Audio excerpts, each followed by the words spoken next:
Am I the asshole for not giving someone's cat back? 3 weeks ago, on a chilly evening, I found a cat on my back porch, meowing desperately for attention. It was freezing outside, and the poor thing was clearly looking for help. When I approached, he didn't run away, but instead allowed me to pick him up. He seemed so sweet and gentle, and I could tell he was in need of warmth and shelter. He didn't have a collar, and it quickly became obvious that he wasn't neutered. I assumed he was a stray, and being a compassionate person, I couldn't leave him out there in the cold. I brought him inside, fed him, and made him a warm bed out of blankets. I also bought a cheap litter box and set it up in the corner. He was obviously thankful for the food and warmth, curling up in the bed I made for him. I wanted to make sure he had a chance to be healthy and comfortable, so I immediately posted about him on Nextdoor, Ring, and local Facebook groups dedicated to lost pets. I was hoping to reunite him with his owner, but there was no response. The next morning, I decided to take him to the vet to see if he had a microchip, just in case he was lost. Unfortunately, he didn't have one.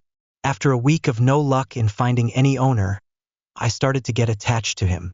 He was such a loving and affectionate cat. I couldn't stand the thought of him going back to whatever situation he had been in. He had been so thin when I found him, which made me concerned about his past. That week, I went ahead and invested in a better litter box, some high-quality food, and a collar for him. I even put down a non-refundable deposit at the vet to have him neutered, vaccinated, and microchipped. I thought that maybe I was doing the right thing by giving him a better life, and at that point, I felt like he had become a part of my family. But then, last night, just hours before his vet appointment, I received a message from someone claiming the cat was theirs. They sent me some pictures, and sure enough, it was him. It was clear from the photos that it was the same cat. After digging deeper into his story, I learned that he was an outdoor cat and was allowed to sleep in their garage at night. The owner mentioned that she had 2 children who were devastated, and they were crying because they thought the cat had run away to look for his brother. Their other cat had gone missing. To make matters more complicated, I live in a heavily wooded area in the Midwest, where temperatures are currently in the low teens, and there are coyotes roaming around. The thought of this cat being outside in such dangerous conditions makes me uneasy. On top of that, the owner mentioned that he had never been an indoor cat, which made me worried about his well-being. I could tell that he wasn't used to being inside a house at all, and while I've continued to let him be an outdoor cat since he seems to prefer it, I know it's not the safest environment for him. The owner has demanded that I return him, but has not offered to reimburse me for the food, litter box, or deposit I've paid to get him neutered and vaccinated. Honestly, I wouldn't accept any reimbursement even if she did offer it, because this is about the principle of the matter. I feel that it's ultimately the cat's choice, not just hers. I get that I might be biased, but I truly believe I'm doing what's best for him. I don't think he should be living in a garage when he could be inside a warm, safe home. The owner's message also tugged at my heartstrings. She mentioned that her children had been crying all night, and that they had been blaming themselves for the cat's disappearance. They felt like he had run off to find his missing brother. The guilt in her messages was palpable, and I didn't want to cause any more distress. I told her I would return him, but deep down, I wasn't sure if I could go through with it.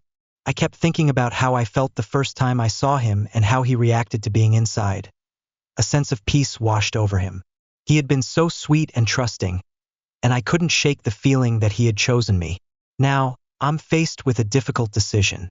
I really want to keep him, but I don't want to be the one to take him away from his family if they truly care about him. At the same time, I'm worried that if I return him, he'll be left outside in dangerous conditions again, and I'll never know if he's okay. I'm torn because I feel responsible for his well-being now.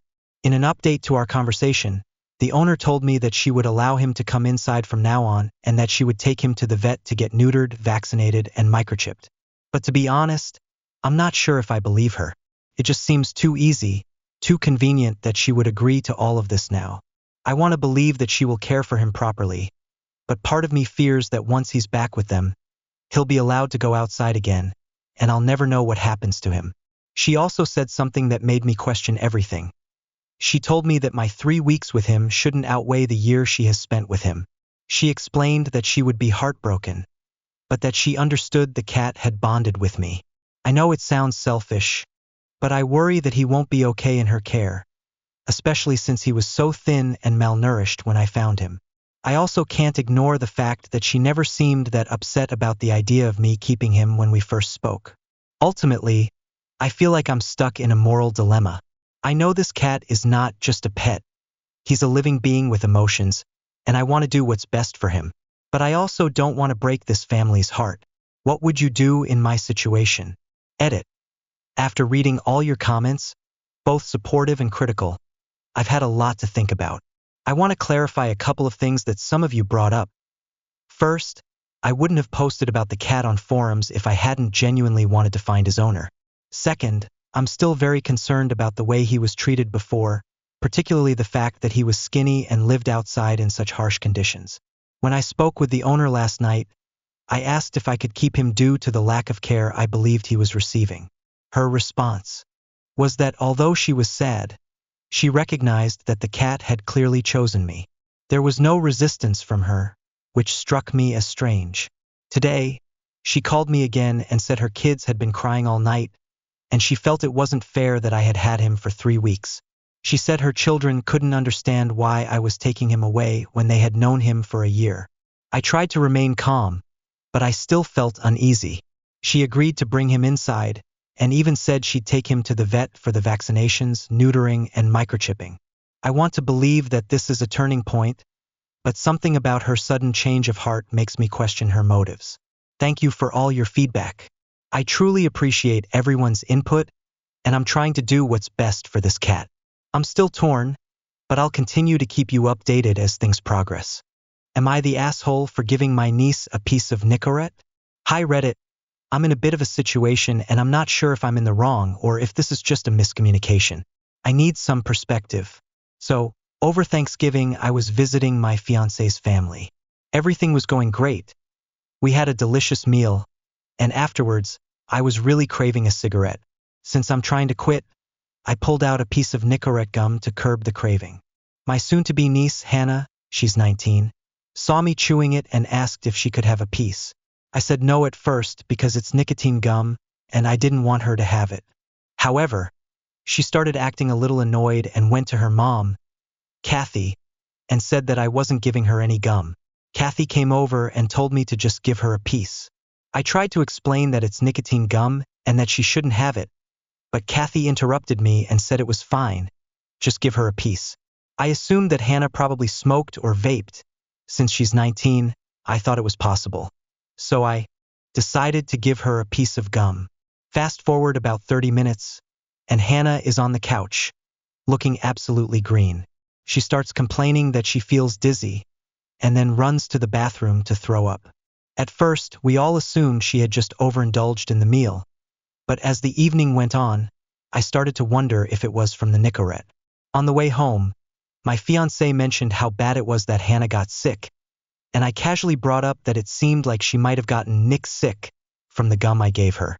That's when my fiancé looked at me in shock and asked why I gave her the gum in the first place. I told him that Kathy said it was fine, and that I assumed Hannah used nicotine in some way, like smoking or vaping. Well, apparently Hannah has never had a single cigarette in her life. No smoking, no vaping, nothing. So, the 12 milligrams of nicotine from the gum hit her pretty hard. My fiancé called Kathy to explain what happened, and now his entire family is calling me an asshole.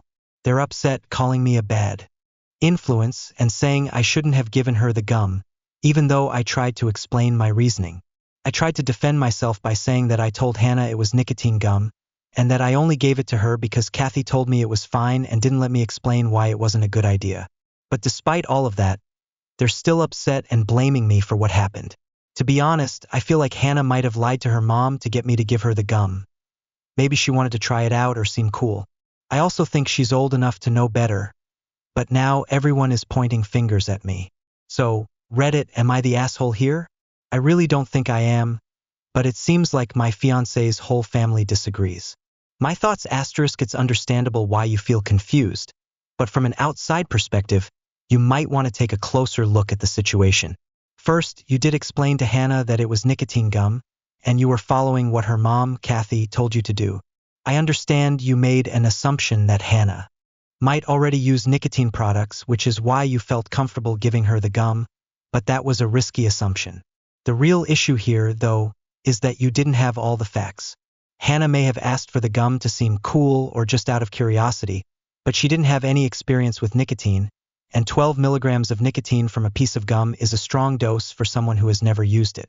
While she is 19 and should know better, it's still a bit of a stretch to say she should have known how it would affect her, especially since she hadn't used nicotine before. The situation escalated because Kathy essentially gave you the green light without understanding the potential risk. Kathy's behavior in not allowing you to explain the situation and then pushing you to give Hannah the gum is concerning. However, the family's response may stem from frustration and worry for Hannah. They might be seeing you as a bad influence, even if that wasn't your intention. It sounds like they're not fully understanding the dynamics of the situation, and it's easier for them to blame you rather than hold Hannah accountable for making a poor choice. At the end of the day, you're not entirely at fault, but there are things you could have handled differently. It's important to make sure you have all the information before making decisions for others, even if they seem like minor choices. And if you feel uncomfortable giving something to someone, especially if it could affect their health, it's okay to stand your ground, regardless of what others say. This seems to be more of a misunderstanding and a consequence of an impulsive decision than an act of malice or negligence. It might take time for your fiancé's family to understand your perspective, but I don't think you're the asshole here. Just maybe caught in a tough situation where everyone else is looking for someone to blame. Am I the asshole for telling my sister she can't bring her dog to my wedding? Hey Reddit, I need some advice here. I'm getting married in 2 months, and things are moving along with the planning. I've run into an issue with my sister, Ella, that I'm not sure how to handle, and I'm starting to feel like I'm being unfair. Ella, 27F, has a dog named Charlie, a 4-year-old rescue, and she absolutely adores him. The problem is that Charlie has a lot of anxiety. He barks at strangers, gets overwhelmed in loud places, and can't handle crowded environments. Ella has been very open about how Charlie helps her with her anxiety, and she's always said she can't go anywhere without him. I do respect that she feels this bond with him, and I totally understand why she's attached to him. However, when she asked if she could bring Charlie to my wedding, I said no. Here's why. The wedding is at a small indoor venue with about 100 people. It's formal, there are nice decorations, speeches, and music, and it's going to be pretty crowded. Honestly, I don't see how Charlie, with his anxiety and barking, would fit into that environment. My wedding is meant to be a special, stress-free day for me and my fiancé, and I just don't want the added worry of managing a dog in that setting. On top of that, I have mild dog allergies. They're not severe, but if I'm around a dog for too long, my eyes get itchy, and I start sneezing, which could totally ruin the day for me. I explained this to Ella and suggested she hire a dog sitter for the day so Charlie could be well cared for, and she wouldn't feel like she had to leave him behind. Ella did not take this well at all. She said I was being insensitive, and that asking her to leave Charlie behind was unfair. She even called me ableist, claiming that because she relies on Charlie for her anxiety, I should be more understanding. For context, she doesn't have a formal diagnosis for any disability. She told me I was being selfish and not caring about her mental health. I tried to stay calm and told her that it wasn't about not caring about her or Charlie. It's just that my wedding day is one of the few days in my life where I get to set the tone and atmosphere, and I just didn't want to have a dog in the mix. I also reminded her that the venue has a strict no pets policy unless the animal is a certified service animal, and Charlie isn't that. Ella started crying and accused me of choosing a venue over her.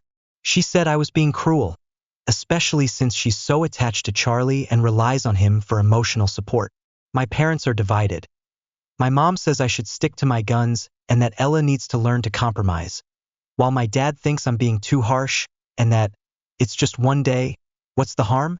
My fiancé, who is firmly on my side, told me to stay strong, but he also warned me that Ella might hold a grudge.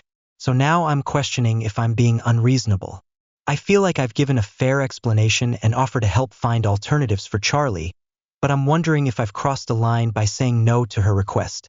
Am I the asshole for standing my ground here? Edit asterisk thank you to everyone for your responses. I really appreciate the support and the different perspectives. I'll update you once the wedding gets closer or if anything new happens with my sister. Red heart. My thoughts on the situation asterisk you're not the asshole. It's your wedding day, which is supposed to be one of the most important and special days of your life. You have every right to decide the kind of environment you want for your wedding. The venue's strict no pets policy is a solid boundary that you're respecting, and your mild allergy should also be considered. You've suggested a reasonable solution, hiring a dog sitter for Ella, and I think that shows you're trying to accommodate her needs as best as you can. Ella's reaction, while understandable to some extent, since she's clearly very attached to Charlie and relies on him emotionally, seems disproportionate. It's not uncommon for people to feel strongly about emotional support animals, but at the end of the day, a wedding isn't the appropriate setting for a dog with anxiety. You've already made compromises by offering solutions and being understanding, so it seems fair for you to stand your ground when it comes to the environment you want for your wedding. I also think it's a bit concerning that Ella accused you of being ableist when she doesn't have a formal diagnosis. It's important to take people's mental health seriously, but it also sounds like she's using the label of emotional support as an argument to get her way in this situation. Your wedding is a significant event, and while you respect her need for Charlie, it's your right to set boundaries on your special day. If she holds a grudge over this, it's unfortunate, but you've been clear with your reasoning. All in all, you're being reasonable, and it's not your responsibility to compromise your own needs and comfort for the sake of her emotional attachment to Charlie. Am I the asshole for kicking my friend out because she complimented my partner? I, 33F, have been in a serious relationship with my partner, 39M, for some time now. He works remotely full-time, which means we can spend more time together, especially during the holidays. I also have a daughter, 7F, who we prioritize spending time with, and we are generally very close as a family. Earlier today, I invited a friend of mine, Mag, 33F, over to do my nails. She's a nail artist, and I paid her for the service. While she was working, I invited her to stay for lunch. My partner was working from home and was in his office, so he didn't come into the kitchen much. However, when he did join us for lunch, he was wearing a short-sleeve shirt, since he's been working remotely and prefers comfort to wearing suits all the time. Now, my partner is the type of guy who exercises to manage stress. He's lean but definitely has some muscle, and when he was moving around the kitchen, I noticed Mag start to look at him in a very different way. She was giving him these compliments like, "You look so much better in tight-fitting clothes. You must be so strong. And the way your biceps move makes me wish my boyfriend would exercise more."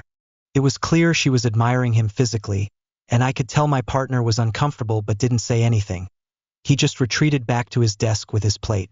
I, however, was really pissed off. I don't mind people complimenting each other, but this felt like Mag was crossing a line. I immediately told her to leave, even though lunch was still being prepared, and I was frustrated. I told her that what she had done was inappropriate, and that she wouldn't be welcome in my home anymore. She argued back, saying she was just complimenting my partner, and even went as far as saying, "You should be proud for landing a 10 when you're a barely decent 4 yourself." That comment was the final straw for me, and I kicked her out. Since then, Mag has contacted my mom, our mutual friends, and even my colleagues, accusing me of overreacting.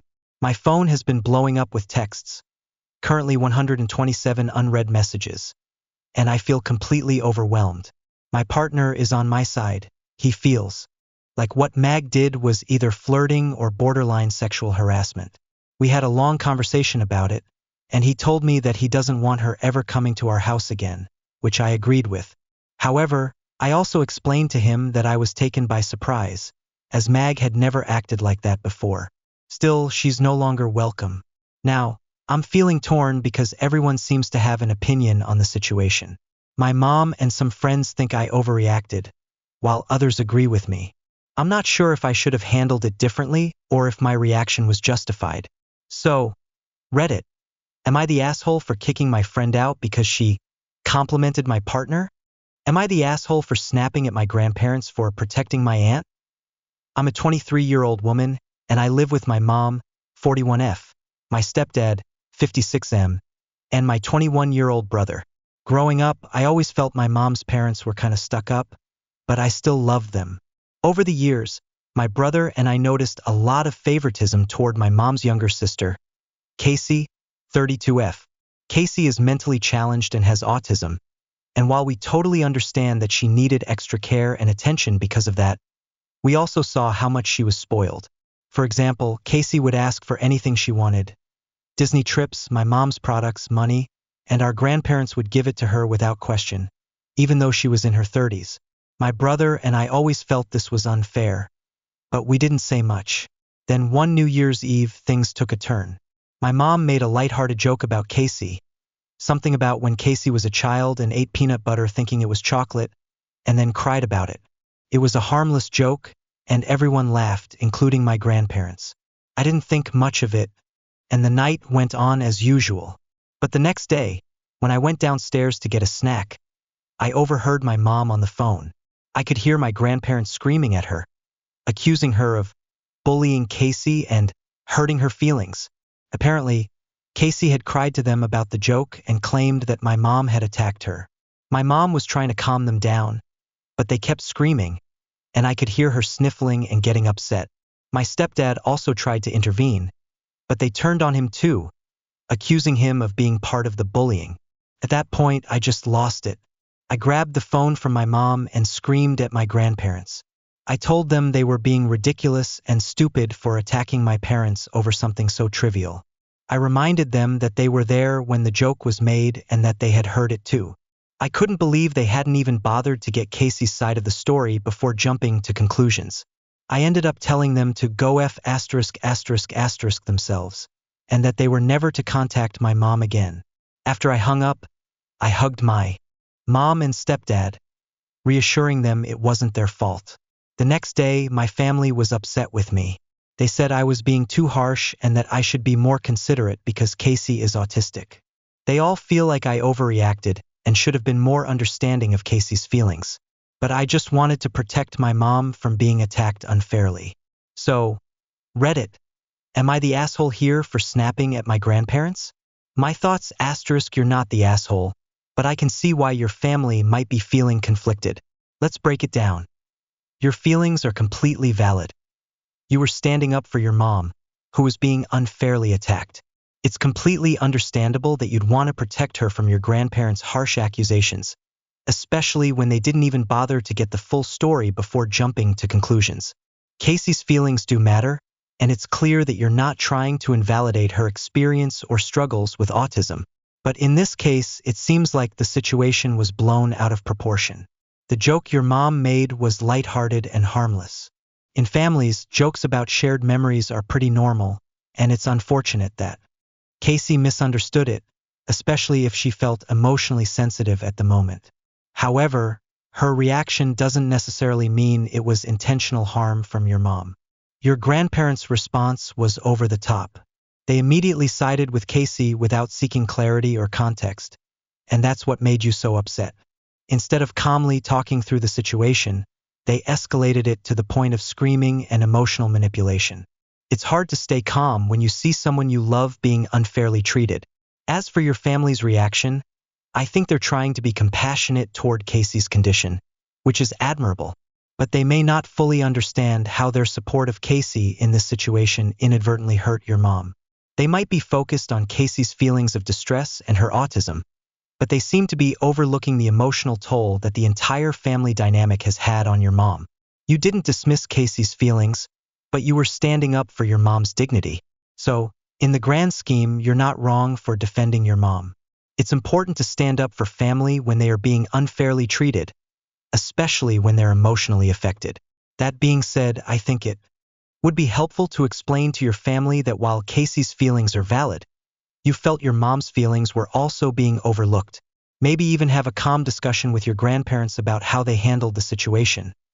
It seems like they didn't take the time to understand what happened before jumping to conclusions. You've got the right to protect your mom, but consider giving your family a bit of space to see your point of view. It may take time for them to process the situation. You're not the asshole, but family dynamics can be tricky, and sometimes people need to understand the bigger picture.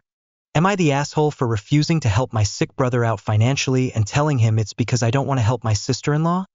I, 33M, was once very close to my brother, Alex, 30M, but we've had a falling out for nearly a decade. The cause of the fallout was a mix of things, but it really started around the time he got married to Carrie, 29F, and I came into a substantial amount of lottery money. Back then, I was very supportive of them. I paid a huge sum for their wedding and honeymoon in Bora Bora. However, there were a couple of things that really bothered me. First, I wasn't asked to be the best man in the wedding, which seemed like a huge oversight, given how close we had always been. And second, he didn't thank me in his wedding speech, even though I made a major financial contribution. After the wedding, I confronted him about this, and he apologized, saying he'd make it up to me by naming his first son after me. Fast forward, and they have 2 boys, but neither was named after me. When I asked about it, Carrie was the one who shot the idea down, saying that they didn't owe me anything. I was pissed off, but I let it go. Not long after that, they started looking for a house, and Alex reached out to me asking for a down payment loan. I reminded him of what Carrie had said and told him, just like she did, that they didn't owe me anything, so I wasn't going to give him money. We didn't talk for 4 years after that. Then recently, Alex reached out again, but this time it's different. He's been diagnosed with terminal cancer. He's in a bad place, and he contacted me for help, specifically to pay off his mortgage. His reasoning is that Carrie can't afford to keep up with the house after he passes, since she's a stay-at-home mom, and he doesn't want her to lose their home. I said no. I told him that it wasn't about helping him, it was about helping Carrie, and I can't do that. I'm still not over how she treated me in the past, and I don't think I owe her anything. I know $500,000 isn't a huge deal for me financially, but I've already made up my mind that I'm not going to step into a situation where I'm helping her out after everything that's happened. Plus, I don't have much of a relationship with my nephews, only having seen the oldest 3 times in his entire life. I just don't feel like I should be roped into a situation where I'm expected to help, and I can't help but feel like some of this is emotional blackmail. I've spent a lot of time thinking about this, and I came to the conclusion that I would never get the same kind of support from them if I were in a similar position. I don't want to enter into any kind of financial or legal arrangement with Carrie, and while I feel for Alex's situation, I'm just not interested in being involved. Now, I'm starting to feel guilty. I know my brother is facing a difficult end to his life, but I just can't bring myself to help out, especially when I know it's mostly for Carrie. A lot of people are telling me I'm being heartless, but I feel like I'm doing the right thing by standing my ground. So, Reddit, am I the asshole for refusing to help my sick brother out financially and telling him it's because I don't want to help my sister-in-law? And refusing to apologize to friends who backed out of a hotel booking last minute, leaving me to cover extra costs? Background asterisk, I come from a fairly wealthy family, though I'm working hard to become less reliant on their financial support. My family covers my tuition and helps me with living expenses, but I try not to flaunt it in front of my friends. Over the summer, my friends and I made plans to attend an event together, and we all agreed to split the cost of a hotel room to keep things affordable. One of my friends, Hel, used her employee discount to book the room, which seemed like a great deal for everyone. However, as the date approached, the dynamic started to change, and things became much more complicated. The situation asterisk, one of my friends, Molly, a single mom, wanted to attend but was facing unexpected financial difficulties, particularly with the cost of the flight. Since I knew how much she wanted to come, I offered to cover the cost of her flight, even though it wasn't something I had initially planned to do. Molly promised to pay me back eventually, but none of the group knew the details of the arrangement, and it wasn't something I felt the need to explain to anyone else. We just said the situation was handled. Another friend, Jules, was struggling with money as well. Jules lives paycheck to paycheck and had to budget carefully for this trip, but they were committed to going and had already made arrangements. Jules was particularly stressed because they were about to start a new job after the trip, which added a lot of pressure to make sure they didn't overspend. As it got closer to the event, 2 things happened. First, Hel and her roommate Lee decided to back out of the hotel booking at the last minute. Hel explained that they were putting themselves first because of the money issues Molly and Jules had faced earlier, even though those issues had been resolved by then. To make matters worse, Hell offered me a minor discount on the room, but this still left me with the responsibility of covering the bulk of the cost. Since Jules and Molly couldn't afford to help, the entire financial burden fell on me. What really bothered me I have no problem helping my friends when I choose to, but being put in a position where I have to take on more financial responsibility feels manipulative. I felt like Hell and Lee knew I would be the one to pick up the slack because I have the means to do so. Felt like they were leaving me no choice, and that made me really angry. I also found Hell's decision to drop out at the last minute incredibly inconsiderate. The hotels near the event were already fully booked, and it left me scrambling to figure out a solution that would be affordable for Molly and Jules. When we suggested that Hell could just leave the reservation and not come, which would still cost me more, but not as much as keeping her on the reservation, Hell responded by saying she wasn't comfortable with that idea. To me, it felt like she was prioritizing her own convenience over the group's well-being. Hell's history *4 context. Hell has made comments about my finances in the past. She frequently posts eat the rich type memes and has even made a few remarks to me about my family's wealth. While I understand it's all probably meant to be lighthearted, it does make me feel a bit self-conscious, especially when her actions seem to reinforce this idea that I can just afford it without any real consideration of the impact on me. This all came to a head when I snapped at Hell, telling her that her offer to lower the price was garbage, and that her attitude towards me felt like she thought I could just absorb the costs because I had money. Her response was something along the lines of, "I'm sorry you feel this way," and "I'm sorry I have to be the bitch." Honestly, the apology felt condescending, like she was dismissing my feelings rather than genuinely understanding why I was upset. The group's response *, some of my other friends think I'm being too harsh and that I should apologize to Hell to avoid tension at the event. They argue that, since Hell is planning to move to another country next year, I shouldn't make a big deal out of this and just let it slide. But I feel like I have every right to be upset. The situation was handled poorly, and it's left me in a difficult financial situation that I didn't ask for. On the other hand, a few of my friends agree with me that Hell and Lee's handling of this was inconsiderate, especially given how last minute the change was and the fact that they knew I would have to shoulder the additional costs. Extra context *, the event we're attending is a tradition in our group, and it's something I always look forward to. I throw a small holiday party in the hotel room, and it's a nice bonding experience for everyone involved. Hell knows how much this means to me, and I had already planned on purchasing a gift for Lee, even though I've never met them in person. This just made the whole situation feel worse. As for the people I help financially, I'm very close with Molly and Jules. They've always been respectful and never taken my help for granted. I'm not a doormat, and I don't offer financial help lightly. In fact, Molly's decision to pay me back is something that's important to her, and I understand that. So, am I the asshole for being upset and refusing to apologize? I'm really torn about this. I feel like I'm in the right for being upset, but I also don't want to create unnecessary tension at the event. I'm just not sure if I handled it poorly, and some people think I should apologize to avoid drama. Others believe that Hell and Lee's behavior was inconsiderate, and I should stand my ground. I've tried to be patient, but this situation has really pushed me to my limit. ####, am I the asshole for leaving an angry message on the front door?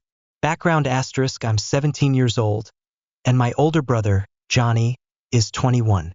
Johnny has some disabilities that, for privacy reasons, I won't go into detail about, but they affect him in ways that have made things difficult for my family and me for as long as I can remember. These disabilities contribute to Johnny having a lot of anger issues, poor impulse control, and difficulty managing his diet.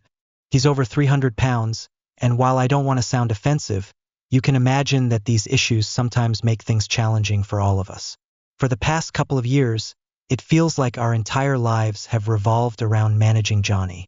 My parents do everything they can to help him, and more often than not, I'm asked to step in and help as well. I clean his room, do his laundry, clean up his messes, drive him to appointments, buy him food, and make him more food when he doesn't like what I made. It's a lot, and while I know my parents are doing their best, it's exhausting. For context, we've had countless specialists, therapists, social workers, and doctors involved over the years. But in the past 2 years, things have gotten much worse. Everything seems to revolve around Johnny's needs, and at times it feels like there's no room for mine. The situation asterisk a couple of years ago, I noticed something that really started to bother me. My parents, when talking about Johnny, began referring to me as our other son. First, I tried to brush it off, but over time, they started doing it more and more, calling me our other son, in front of friends, family, even social workers. I counted it up over the last 2 years, 72 times. I know it sounds petty, but it hurt. It felt like I had become invisible, like I wasn't even being seen for who I am. They would refer to me as a mere afterthought to Johnny, as if I was a secondary figure in the family, never fully acknowledged. I told myself it wasn't a big deal, but it kept happening. And it's not like I was sitting around doing nothing. I'm juggling a ton of things, preparing for college, working after school, planning to buy a car. And with Johnny's behavior getting worse, I've had to step in even more. This week has been particularly tough. Johnny's therapist has spent 2 afternoons at our house. I've been running around doing everything, trying to manage Johnny's needs, my own responsibilities, and my schoolwork. At one point, his therapist asked my mom if the house felt tense. She responded, "Our other son is stressed about his own issues." That was the breaking point. I shouted, "I have a goddamn name," and stormed off to my room. My parents, of course, weren't happy about that. They spent the rest of the night berating me for being disrespectful and not understanding Johnny's needs. They told me I was selfish and needed to be more supportive. The message asterisk later that night, I did something I now regret but also feel a bit justified about. I wrote a note that said, "All the times I've been called our other son instead of the name you gave me." Underneath, I tallied the 72 times they had referred to me this way. I taped it to the front door where everyone could see it. The therapist noticed it when she arrived the next day and pointed it out to my parents. Now everyone is upset with me. My parents are telling me I'm selfish and that I need sensitivity coaching because I'm not supportive enough of Johnny. I get why they're upset, but at the same time, it feels like I've been pushed into this position where my feelings and needs don't matter. So, AITA for leaving that angry message on the front door? Edit/update asterisk I realize I've probably acted impulsively. It wasn't my intention to cause an uproar, but I just reached my breaking point. I felt invisible in my own home for so long, and this constant reminder that I'm the other son really hurt. I love my brother, and I know his disabilities are a serious challenge, but it doesn't mean I should be treated like an afterthought. Now I'm left wondering if I'm being too harsh or if my parents' behavior has crossed a line. Should I apologize for my actions? Or is it valid for me to stand up for myself in this way?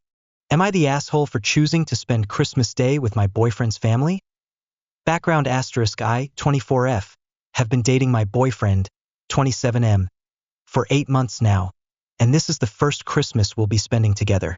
His family recently moved out of state, and while he stayed here with me for Thanksgiving, he really wants to go visit them for Christmas. I've spent every Christmas of my life with my family. Last year, I even took off a 12-hour shift when I really needed the money, just to be with them on Christmas. So, Christmas with my family is very important to me. The compromise asterisk to try to meet both of our needs, my boyfriend suggested that we spend Christmas Eve morning with my family and then take a flight that evening to spend Christmas Day with his family. I thought this was a fair compromise, so I ran the idea by my mom. At first, she seemed a little disappointed but was understanding about it. However, about an hour ago, my mom called me absolutely furious, on the verge of tears. She told me that if I spent Christmas Eve with them and then left to spend Christmas Day with my boyfriend, I was choosing him over the family. She said that if I only spent Christmas Eve with them, she wouldn't allow anyone to open gifts from each other and we wouldn't do any of our Christmas traditions. I was really taken aback, so I told her that if it upset her that much, I'd stay behind and spend Christmas with them instead. She then said, "You'll just be miserable with us, because you'll be with us, but not him." After that, she went on a 5-minute rant about how she feels my boyfriend doesn't like her or our family, even though there's no real reason for him to feel that way. I reassured her repeatedly that he has no problem with them. He just wants to be with his family for Christmas. The dilemma asterisk, I feel really torn. Of course, I want to spend Christmas with my family, but I also want to spend the holiday with my boyfriend. We've never had the chance to celebrate together before, and I'd hate to miss out on our first Christmas as a couple. It's not as simple as taking a flight in the middle of Christmas Day either, since it's a huge hassle, and I'm not sure how it would work logistically. I'm feeling frustrated because I don't think my mom's reaction is reasonable, but I also don't want to upset her further. TLDR asterisk, my mom flipped out on me for suggesting we do our Christmas celebrations on Christmas Eve, so I can go spend Christmas Day with my boyfriend and his family. Am I the asshole for choosing to spend Christmas with him? My thoughts asterisk, I understand how emotionally charged the holiday season can be, especially when it comes to family traditions.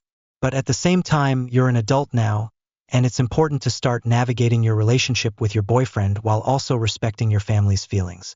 It sounds like you're trying to compromise by spending Christmas Eve with your family, but your mom's reaction seems a bit extreme. I don't think you're an asshole for wanting to spend your first Christmas with your boyfriend, especially considering the compromise you suggested. However, I think your mom's feelings are valid too. Christmas is a deeply sentimental time for many families, and she might feel like she's losing some of her role in your life as you start building your own traditions. I would recommend sitting down with her again and having an honest conversation about how you feel and why this is important to you. It might help her to see that this isn't about choosing one over the other, but about balancing your family relationships in a way that honors both sides. But no, I don't think you're wrong for wanting to spend Christmas with your boyfriend, especially with the thoughtful compromise you proposed. Ultimately, you're in the right to establish your own traditions, but it's also important to be sensitive to the emotions of the people who raised you. Am I the asshole for not buying my 25F boyfriend 23M sneakers for Christmas? I, 25F, and my boyfriend 23M exchanged Christmas presents last night because he will be leaving the state next week for the holidays, and we wanted to get it all done before he leaves. He gave me a list of things he wanted, which included a new pair of sneakers. I've learned that he has a bit of an obsession with shoes. He buys sneakers, sometimes up to 3 or 4 pairs a month, but here's the catch. He literally never wears them. It's almost like he collects them, displaying them neatly in his room but never actually puts them on. I kid you not, he probably has over 20 pairs of shoes sitting there, untouched. He usually wears Crocs at home and that's it. I wasn't exaggerating when I say I've noticed this pattern for months. His mom even told me that she hates buying him shoes for gifts because they just sit there and get dusty. So when he asked for sneakers, I was a little hesitant. I know he loves them, but it just felt pointless to spend $200 to $300 on something that would join the rest of his collection and never see the light of day. I didn't want to waste that much money on shoes that would gather dust. Instead, I got him everything else on his list, plus something extra that I thought he would really enjoy, a pair of tickets to see one of his favorite artists in concert. The tickets were for a show a few hours away with great seats, and I thought it would be a fun experience for the two of us to enjoy together. The cost of the tickets was roughly the same as the sneakers he wanted, so I figured it was a good compromise. When we opened presents, my boyfriend was really excited about the concert tickets. But I noticed he seemed a little disappointed. I asked him what was wrong, and he bluntly said, "I said I wanted sneakers too." I was caught off guard, and I told him, "I'm sorry, but I just didn't want to spend that much on shoes that you're not going to wear." I explained that I thought the concert tickets were a better use of the money, as we'd actually get to enjoy them, unlike the shoes, which would just gather dust. He wasn't happy with my response and said, "It shouldn't matter. It's my gift that I asked for, and what I do with it doesn't matter." I tried to explain that I did buy him everything else on his list, and I just couldn't justify spending the money on shoes that would never be worn. He didn't seem to understand, and dropped the subject, though he still looked a little upset. Now he's hanging out with his friends, and I overheard them talking about the presents. He told them the same thing he said to me, that he was excited about the concert but still disappointed about not getting the sneakers. His friends told him, if she had the money, why didn't she just buy the shoes? They seemed to agree that I was wrong for prioritizing the concert tickets over the shoes, especially since he specifically asked for sneakers. My boyfriend then added, She doesn't wear sneakers herself, so she doesn't understand, but I'm a little annoyed that she didn't get me what I asked for. He didn't mention to his friends that I had bought him everything else on his list, only focusing on the one thing I didn't get. Now I'm wondering if I messed up. I feel like I put a lot of thought into the presents, especially the concert tickets, which I thought would be something we could both enjoy together. But my boyfriend seems to feel like I disregarded his request. Am I in the wrong here for not buying the sneakers? Would I be the asshole if I move my family away from my narcissistic mother mid-chemotherapy? Sorry for the long post, but I need some perspective on a tough situation. I, 32F, and my husband, 36M, have been discussing the idea of moving our family, me, my husband, and our 2 kids, ages 6 and 4, about 3 hours away from where we live now. The main reason we're considering this move is due to my mother's extremely controlling behavior. She is currently undergoing chemotherapy for multiple cancerous tumors and claims she has only a few years left, but every time I speak to her doctors, they're confident that she actually has much longer. She has lied about a lot of things over the years, and I'm starting to doubt the extent of her condition. Her behavior has worsened significantly since starting chemo, and every time I visit her, I leave in tears. She makes hurtful comments or bombs me with emotionally charged remarks, which has been incredibly draining. Growing up, my mother always saw me as her mini-me, until I met my husband. He helped me see just how toxic she had been and how dependent I was on her. Since then, she's only become more resentful of him and does everything in her power to exclude him from family events, even trying to convince others that he's the villain who stole her little girl away. I've struggled with my mental health for years and have been in therapy for quite some time. Through therapy, I've begun to understand how damaging her behavior has been and how unhealthy our relationship is. I really don't want my kids to experience the same emotional toxicity I did growing up, but I also feel guilty about keeping them from their only living grandparents. My dad is out of the picture, my husband's parents are deceased, and his siblings aren't really involved. My kids adore my mother and stepfather, but they're constantly excluded unless it's for a special occasion. Even then, my stepdad doesn't interact with them much and will just give them an iPad and walk away.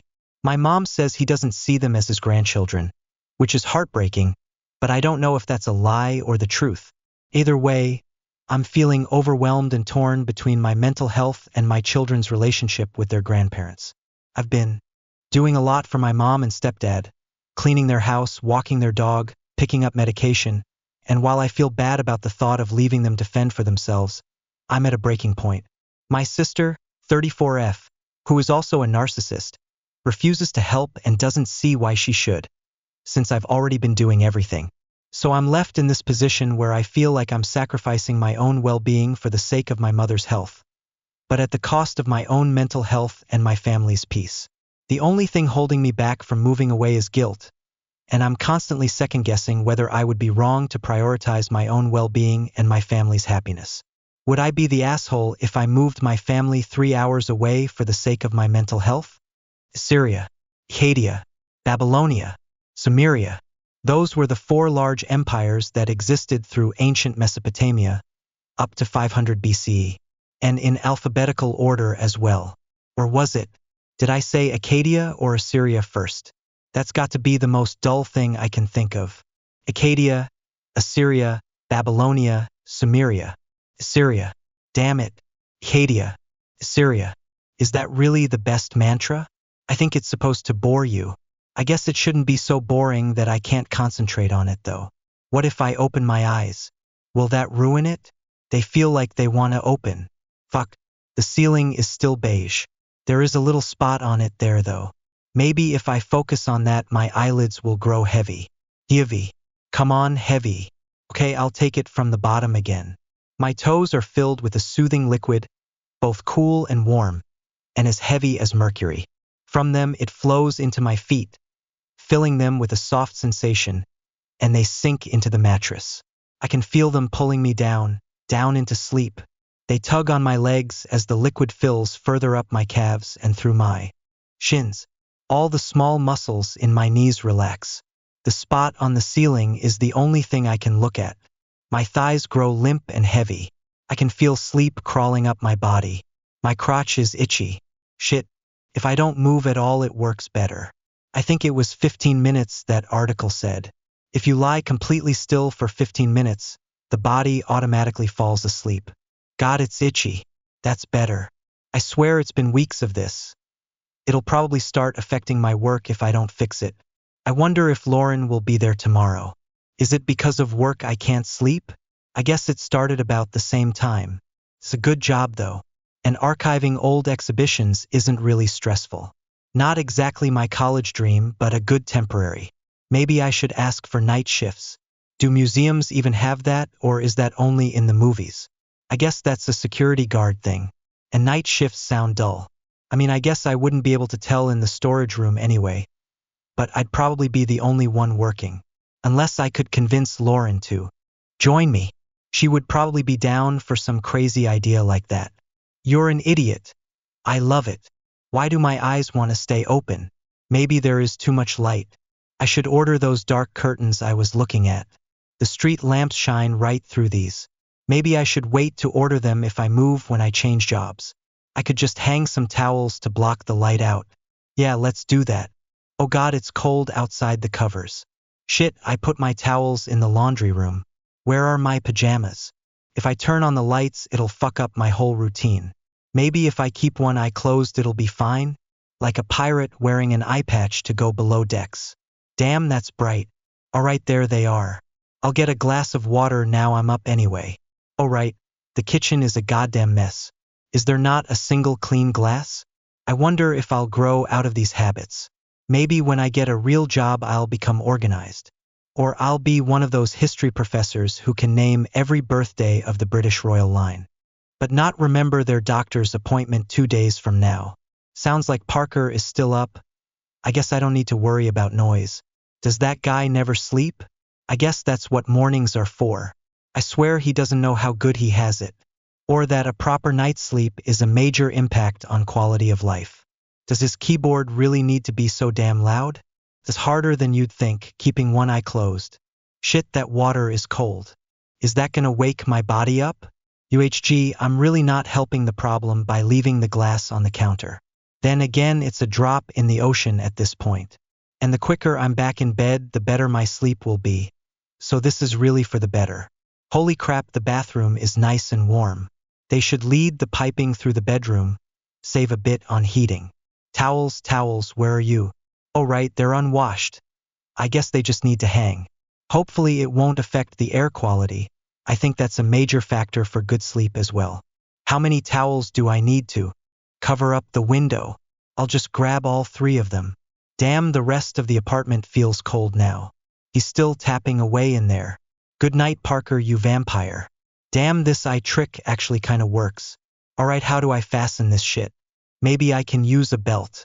Shit, I can barely reach the curtain rod on this wobbly-ass chair. Come on, get in there. Yeah, that seems to do the trick. Shit, now I can't see. I guess that's good. As long as I don't break my neck getting down. The covers are still warm. Alright. Acadia. Assyria. Babylonia. Sumeria. Am I missing something from my diet? Are sleep difficulties a sign of scurvy? People get all kinds of weird illnesses just because they aren't aware of some random thing you need, and they happen to be picky about mushrooms or whatever. How did they even discover what you need in a varied diet? I think Lauren wrote her thesis on how civilizations found out what was safe to eat or something like that. Anthropologists are a weird bunch. I can probably hit a nerve with that. Get her on one of her rants. Guess dietary advice wouldn't change that often if we really knew though. Or maybe there can't be a formula like that cause our bodies are too different. Like how some people have extra kidneys or can't break down certain proteins. Maybe I have something like that. A hidden third nipple that keeps me from sleeping. But then I would probably have had trouble sleeping my whole life. I used to be able to just blink and then it was the next morning. I'll ask Mom about what I ate as a kid. Maybe I can get some sleeping pills. I should book a doctor's appointment. Where is my phone? Okay, that's like the first rule. Don't put your phone next to where you sleep. I guess I didn't realize it was there, so maybe it doesn't count? Fuck, it's 2:30. I should just book the appointment tomorrow when I'm thinking clearly. I wonder, would it be weird to see if Lauren is online? Who cares, I'll check. Active 3 hours ago. Obviously. God, that's embarrassing. Why would I even check? It's not like I was gonna write her anyway. All our messages are about work. I sound like an idiot over text. Looking forward to our next shift then. Wink with tongue sticking out. Christ, I sound like an idiot. Some of hers are a bit, I dunno, flirty, and she heart reacted to this one. Am I missing her signals? How would I even find out? I could just take a shot and ask if she wants to hang out sometime. Probably not now though, would be pretty obvious if she woke up to a message like that. Or not obvious but like, I guess I want it to be obvious but in a charming way. Can it even be that if she doesn't like me? Or will it always be awkward? She's probably just being nice. I mean, our shifts are always fun together. She probably just likes that I'm a good coworker. How am I ever gonna meet someone if not at work though? 3 o'clock. UHG. I should put the phone away. I'll put it at the other end of the room, then I'll have to get up to stop the alarm. I'll move my charger as well then. Hadia. Assyria spot on the ceiling. I can think about Lauren tomorrow. I wonder if she can sleep. Would it really be too awkward if I ask her on a date and she says no? I mean, it's just a question. Or I guess it's more of a confession. I guess I could just cut and run if it goes wrong. I like the job though, and I don't want to have to start looking for a new one right now. If I just keep my eyes closed and my body completely still, maybe I can count to 500. Focus on each number. 1, 2. I can't keep multiple strands of thought in my head. Right? 4, 5. If she says no, it'll ruin our friendship probably. Or if we go on a date and it doesn't go well, I guess that wouldn't be as bad. Like we both thought there might have been something, but then it's like, oh well, I guess we tried and both agree there isn't. Then we could probably fall back in our old groove and I wouldn't be weird for suggesting it. Maybe I should call in sick tomorrow. If I'm too tired to function, that's basically the same. And maybe I just need a proper day off where I do nothing and my body will reset. I can always pick up a weekend shift to make up time. Everyone is always trying to get rid of those anyway. Fuck, why do my eyes want to be wide open? Okay, I'll text her and just ask if she wants to do something after work tomorrow. I could just ask her at work. No, I should text her in the morning before work so she doesn't make any plans. I'll do that. I promise if I just fall asleep now, I'll text her in the morning. Assyria, Hadia, Babylonia, Sumeria, spot on the ceiling. Those are the 4 large empires that existed throughout ancient Mesopotamia, up to 500 BCE. Hey Lauren XD, I was just wondering if you wanted to go out after work tomorrow. Smiley face, let me know and see you tomorrow. Is that weird? I should just send it and not overthink it. That makes it more natural. It should probably feel more casual though. Hey Lauren, I was just wondering if you wanted to hang out tomorrow. Smiley face, what does hang out even mean? I should suggest an activity. Hey Lauren, sorry for the late night texting XD, I was just wondering if you wanted to go out for coffees after work tomorrow, maybe catch a movie. Smiley face, see you tomorrow. Is that really a good idea? Oh God, I shouldn't press send. Okay, it's sent. Shit, can't do more now. Deep breath. Oh God. Okay. Phone away again. Whatever happens, happens. Oh fuck, I feel lightheaded. Deep breath. Heavy body. Assyria. Hadia. Bah. Shit, is that my alarm? I barely got 4 hours. I'm gonna be wasted at work today. Oh shit, has she replied? No new texts. Fuck, fuck, fuck. Okay, she hasn't seen it yet. I can just delete it. There's no way she'll respond, right? Work will be so fucking weird with that hanging in the air. There, deleted. She'd probably have been fine with it. If anything, it was another thing to tease me about. Do I send it again? She can see that I deleted a message. I should just own up to it. It'll seem so fucking desperate though. But she'll know I texted something weird anyway, right? Okay, here we go. Just own it and say fuck whatever happens. Hey Lauren, sorry for the late text. Was just stressing myself out and wanted to ask you if you know anything about the deliveries we're getting in today. That's probably for the best. I don't need any more things messing with my sleep at the moment. When I first opened my eyes, they thought my pupils were dilated. But it's a rare mutation, Anaridia. Not so rare here though. We've all got it besides Jacob, who's got coloboma. His pupils leak into his irises like a cell failing to divide in two, stuck in telophase like some metamorphosed insect halfway out its chrysalis. If a chrysalis were an inkblot, that is, the Rorschach test, what do you see? The strange eye contact with Jacob, to stare into the leakage, the oil spill. He said looking at me was just the same, like staring into two black beetles or the button eyes of a snowman. Funny how important an iris is, a seemingly trivial halo of color, angelic somehow in its nothingness. An eye without a pupil would be just as odd, though, boundless.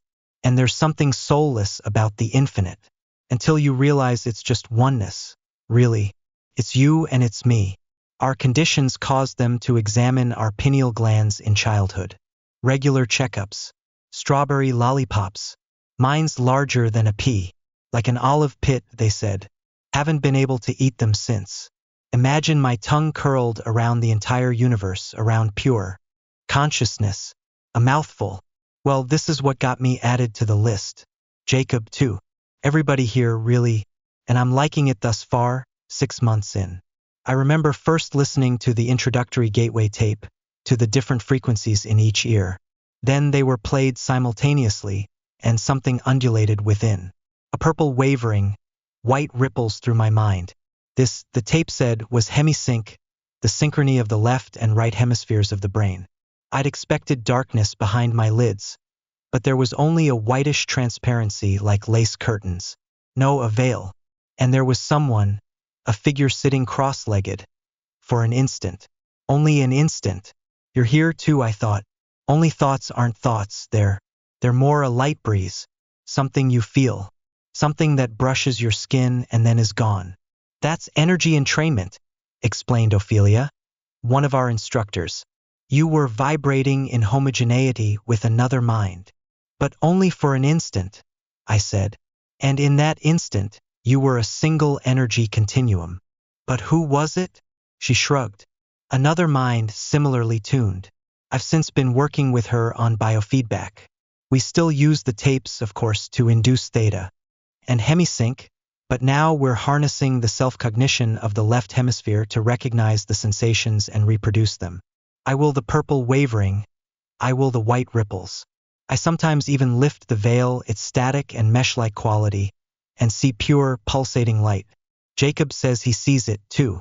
Jacob says he saw me. Ophelia says my brainwave frequency now consistently shifts into theta. I'm no longer unsettled by the white rooms here, of the EG electrodes attached to my scalp, of Ophelia's white lab coat and clinical detachment, standing rigid by the oscilloscope with a clipboard in hand. Bare fingernails, bare face. Bore. It's the only way I can think to describe her. Ophelia is bare existence. Not that she doesn't have a personality. She just doesn't identify with it. Her humor comes from source. Her kindness, her patience. I'm a vessel, she explained. Everything I access, it doesn't belong to me. A sad, knowing smile. Somehow mingled with contentedness, with acceptance. I mean, she's human after all. But never before have I met anybody so detached from the ego. Not the other instructors, not the other trainees, not Jacob, not me. She is soul. Understand. Before the training, I used to write. Still write sometimes. When I do, something higher speaks through me. My words don't belong to me. The stories don't belong to me. I don't know where they come from nor why, but I write them down. Often, I don't even know what I'm writing until it's written. In that sense, I'm also a vessel. Jacob said he gets it. Gives his money away like it's cereal, even when he hasn't got much. Very little attachment to money he has. Doesn't belong to me, he says. But you worked for it. But my circumstances, my aptitude, I didn't work for those. You know the teach a man to fish proverb? He asked. And you feed him for a lifetime, I said. Well, why is it that some of us were born knowing how to fish?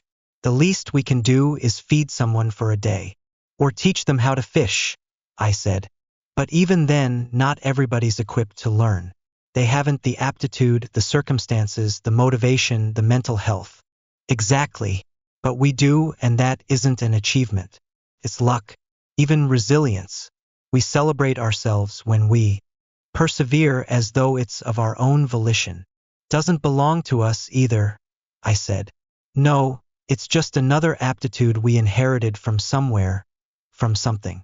Jacob is soul too. His pupils leak into his irises like a cell failing to divide in two, stuck in telophase like some metamorphosed insect halfway out its chrysalis. If a chrysalis were an ink blot, that is, the Rorschach test. What do you see? I see myself. I like it here. There are people who understand me. People whom I understand. Ophelia says we'll eventually get around to holography, that it'll make sense of all these feelings. When I'm ready, that is.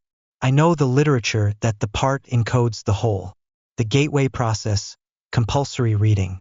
Visualize a bowl of water, 3 pebbles dropped in. Suddenly frozen. A ripple pattern preserved in ice. A laser illuminates the position of the pebbles suspended midair. Drop it on the floor. Shattered. Each individual piece, it reads, would create the entire holographic image all by itself. Holograms. I'm still yet to understand. Only sometimes. Instances. Glimpses. But if I'm not wrong, and if I know anything, I'm just a shard of that frozen hologram. And if you shine a light on me, you'll see the very ripple pattern of the universe. Am I the asshole for not contributing to staff gifts and calling out my colleague for taking full credit? So, here's the situation. I, 29, female, have been working at this office for a few years now, and every year, there's one person, let's call her Beth, 56, female, who takes it upon herself to organize the annual staff Christmas gift for the 3 top executives. The tradition is that everyone contributes $30 to fund the gifts. This money is pooled together, and Beth then goes and buys the gifts, writes the cards, and arranges the whole thing. In the past 2 years, after these gifts are delivered, the 3 executives always come down to our office and give Beth a ton of credit for the thoughtful gift and the lovely gesture, thanking her profusely. As you can imagine, it's made Beth feel pretty good about herself, but here's the thing. I've always found it odd that she takes full credit for the gifts, even though a few of us are involved in putting together the baskets. We usually spend an afternoon gathering the items for the gift baskets, and we're involved in the preparation. However, it's always Beth who insists on handling the card and delivering the gifts herself. Last year, I finally decided to ask Beth whether she gave something from herself, as I was curious why the thanks always seemed to go directly to her. She said no, it's from the staff. But since she's the one who hands the gift to the executives and writes the card, the thanks end up being directed at her. I had to bite my tongue at the time, but something about it didn't sit right with me. I mean, she was acting like she was doing all the work, even though there were 3 of us who helped put together the baskets. When I checked with one of the assistants in the office, I found out that while the card did say, from the staff, it also specifically said, from Beth's name and the rest of the staff. It had been the same the previous year too. I didn't say anything about it last year. Honestly, I let it go because I figured it wasn't worth creating conflict. But this year it felt like enough was enough. So the cycle repeated itself. Beth sent out the email asking everyone to contribute the usual $30 each for the staff gift for the executives. This year, one of the owners retired, but Beth still wanted to include him in the gift as she thought he'd appreciate it. I'm sure her intentions were good, but I had been really struggling financially this year, and I just couldn't afford to contribute to the gift. I decided that instead of contributing, I would do my own smaller gift for the executives, given how tough things had been. I then decided to reply to Beth's email, stating, Dear Beth, thanks for reaching out regarding the staff gift. I've given this a lot of thought, and after considering my financial situation this year, I've decided to organize a smaller gift of my own for the executives. Perhaps you can update last year's card to say, Love from Beth's name and the rest of the staff, except for my name? Thanks, and happy holidays. I thought that was a polite way to opt out of the contribution without causing too much drama, but clearly I was mistaken.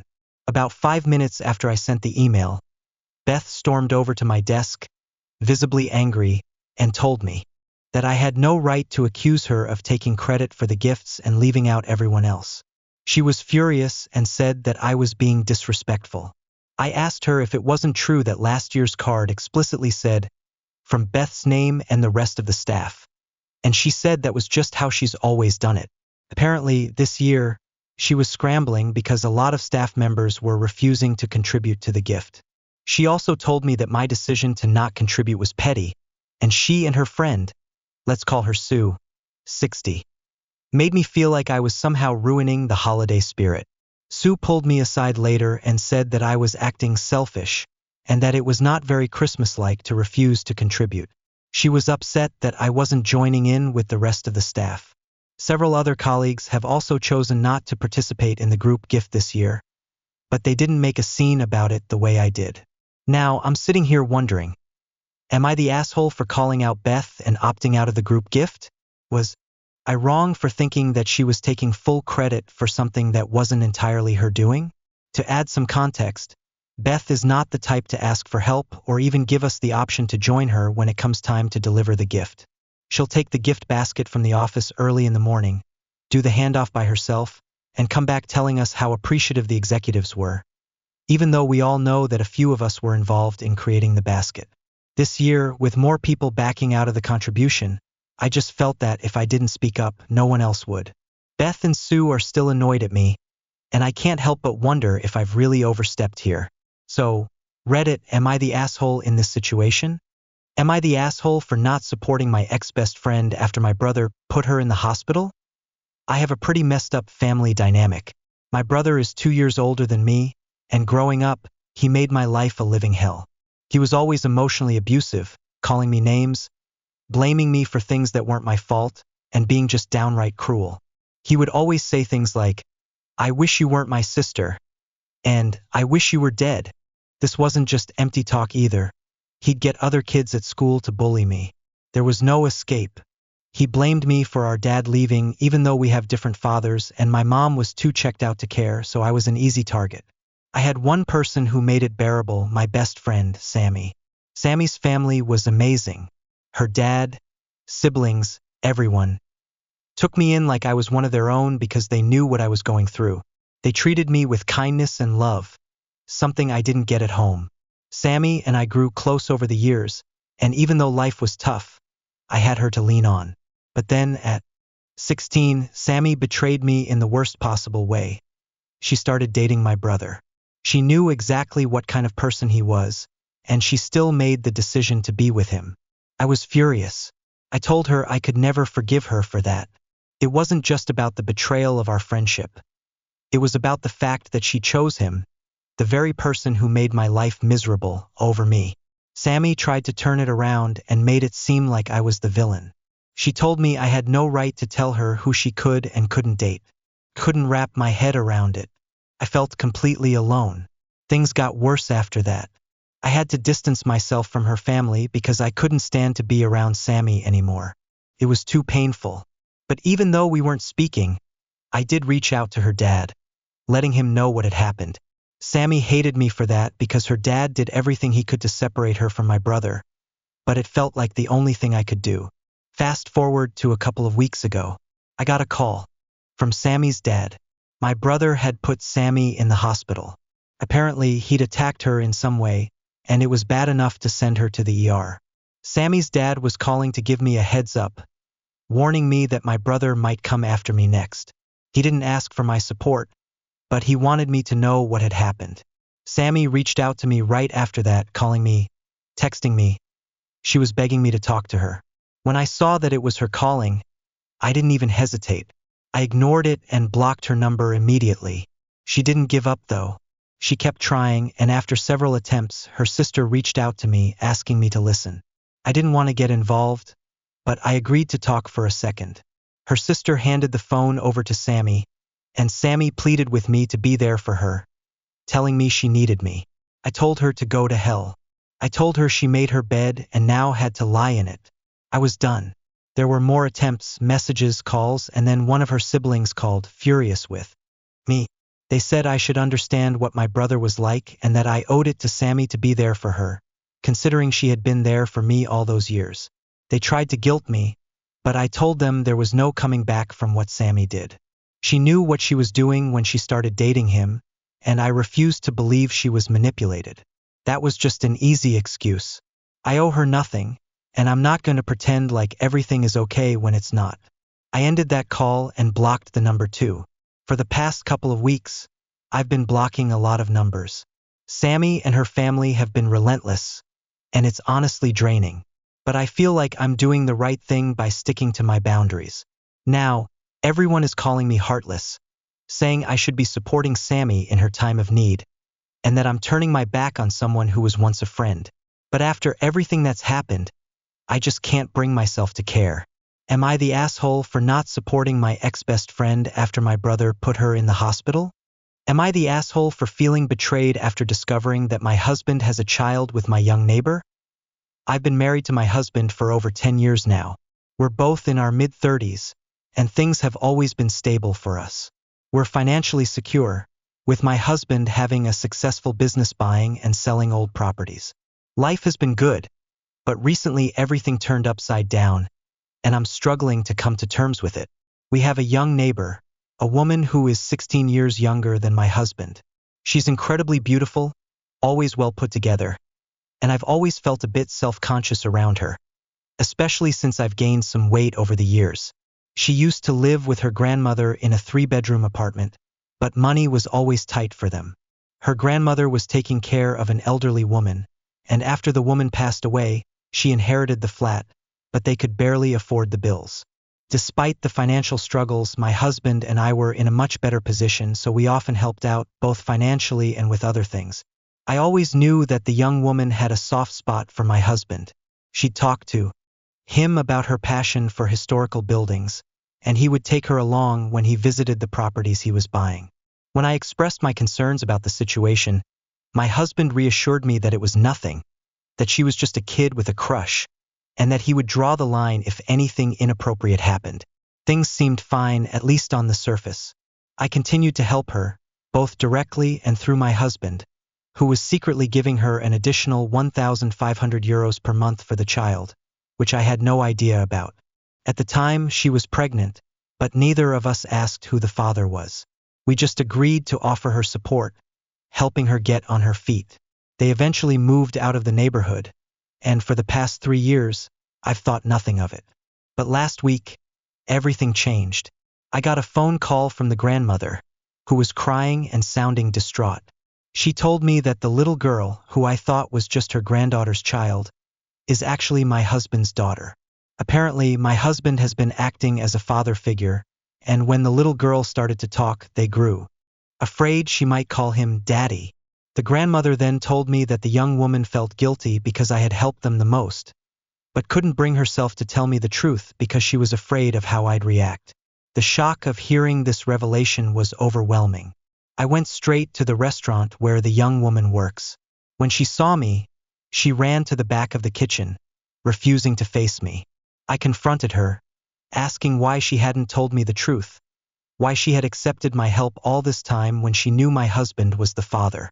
She was clearly terrified, and I could see the guilt in her eyes, but I still didn't know how to process it. I immediately went home and confronted my husband. He didn't deny it. He said it was true. He had an affair with the neighbor and the child is his. He apologized and admitted to everything. He even told me he had already done a paternity test to confirm it. I feel completely blindsided. I've always been a supportive wife. I always trusted him, and I never imagined that he would do something like this. I'm so hurt, lost, and betrayed. I feel like everything I thought I knew about my life and my marriage has been shattered. I've always compared myself to the young woman, and seeing that she's younger, more attractive, and the mother of my husband's child, it makes me feel even worse. I feel like I've been living in a fantasy, and now I feel like a fool. I feel like a clown, just waiting to be humiliated further. I don't know what to do next. I love my husband, but this betrayal feels so deep. He says he's sorry, but I'm not sure how to move forward from here. How do I process this? Am I being unreasonable for feeling this way? I just feel so lost, and I can't see a way out of this pain. Am I the asshole for being so upset? Or is my reaction justified? Am I the asshole for asking my fiancé to cut 200 people from his guest list? I, 31F, recently got engaged to my fiancé, 32M. We're in the early stages of wedding planning, and naturally we've started making our guest list. Now, here's where the problem lies. My fiancé is very social. He's been working in the restaurant industry for over 10 years, so he knows a lot of people, both personally and professionally. On the other hand, I'm more introverted. I have a small circle of close friends, I get overstimulated easily in large groups, and I need time to recharge after social interactions. Big crowds, especially at events like weddings, can be overwhelming for me. When we started putting together our guest list, I came up with around 45 to 50 people. These are the people I absolutely want there, close family, mutual friends, and their plus ones. But my fiancé's list is close to 400 people. This includes a mix of business connections, acquaintances, and people he's met through the years. Some of them I've never even heard of, and when I asked who they were, he would say things like, "Well, I was invited to their wedding 3+ years ago," or, "I wish them happy birthday every year." And that's enough of a reason for them to be invited to our wedding. Now, I get it, he wants to include people who have been important to him over the years. But the thought of having 400 people at the wedding, many of whom I don't know, makes me feel physically ill. I don't want to seem unsupportive, but it just doesn't make sense to me to pay $250 plus per person for people who are essentially strangers or acquaintances I've never met. We've been together for 2.5 years, and I don't think I've even met some of these people in person. I've expressed my concerns to him. I want a smaller wedding, one that feels more intimate. Ideally, I'd be comfortable with around 150 people. He's insisting on closer to 500 though, and we've agreed to try to find a middle ground. He said he would take another pass at the list and try to trim it down to 400, but even that still feels overwhelming to me. When I bring it up again, he gets really defensive. He says I'm making him feel like I don't care about the people who are important to him, and I'm really trying not to come off as unsupportive. I want him to feel like his relationships matter, but I also need my comfort level to be respected. I'm feeling stuck because I don't want to be a bridezilla or make him feel like his friendships don't matter, but I'm also genuinely afraid of how I'll handle being surrounded by 200+ people I've never met, all while being the center of attention. So, am I the asshole for wanting him to cut down from 400 people to 200? Am I the asshole for yelling at my niece to stop playing with my son's mobility aid?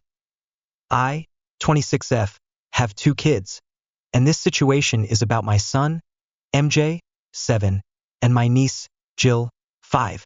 MJ has some mobility challenges that make it difficult for him to walk on his own. He uses a walker most of the time, but at home, he has a special mobility aid that we call his scoot-around. It's a device made specifically for him by his doctor to help him strengthen his legs while allowing him to move around more easily.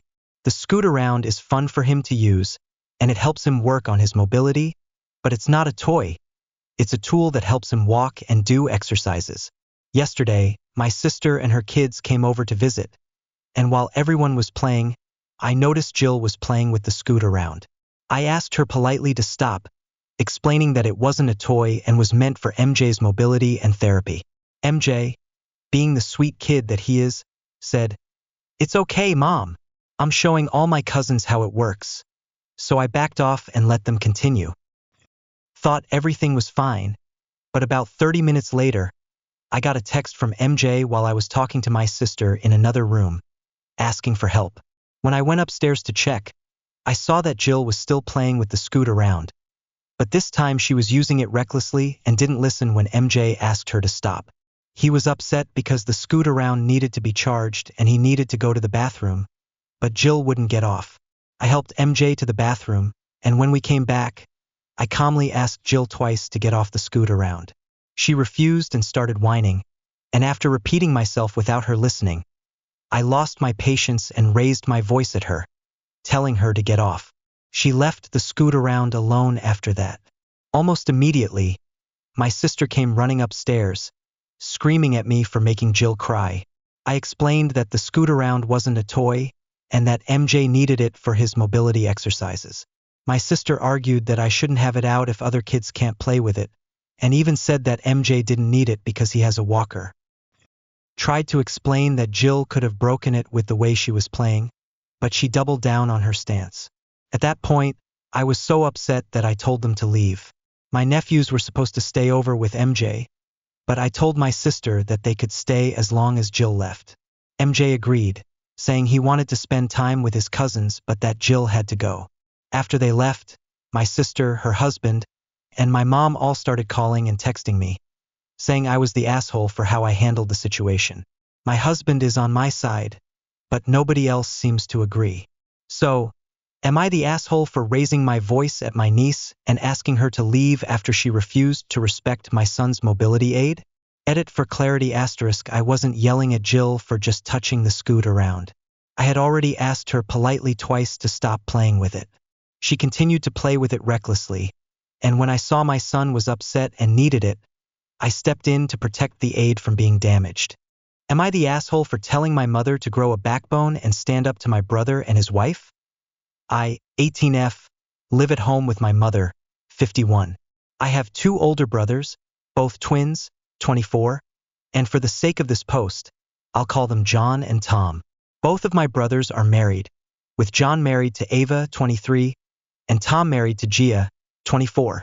John and Ava have a baby, and Tom and Gia don't have kids yet. My mom is really into Christmas.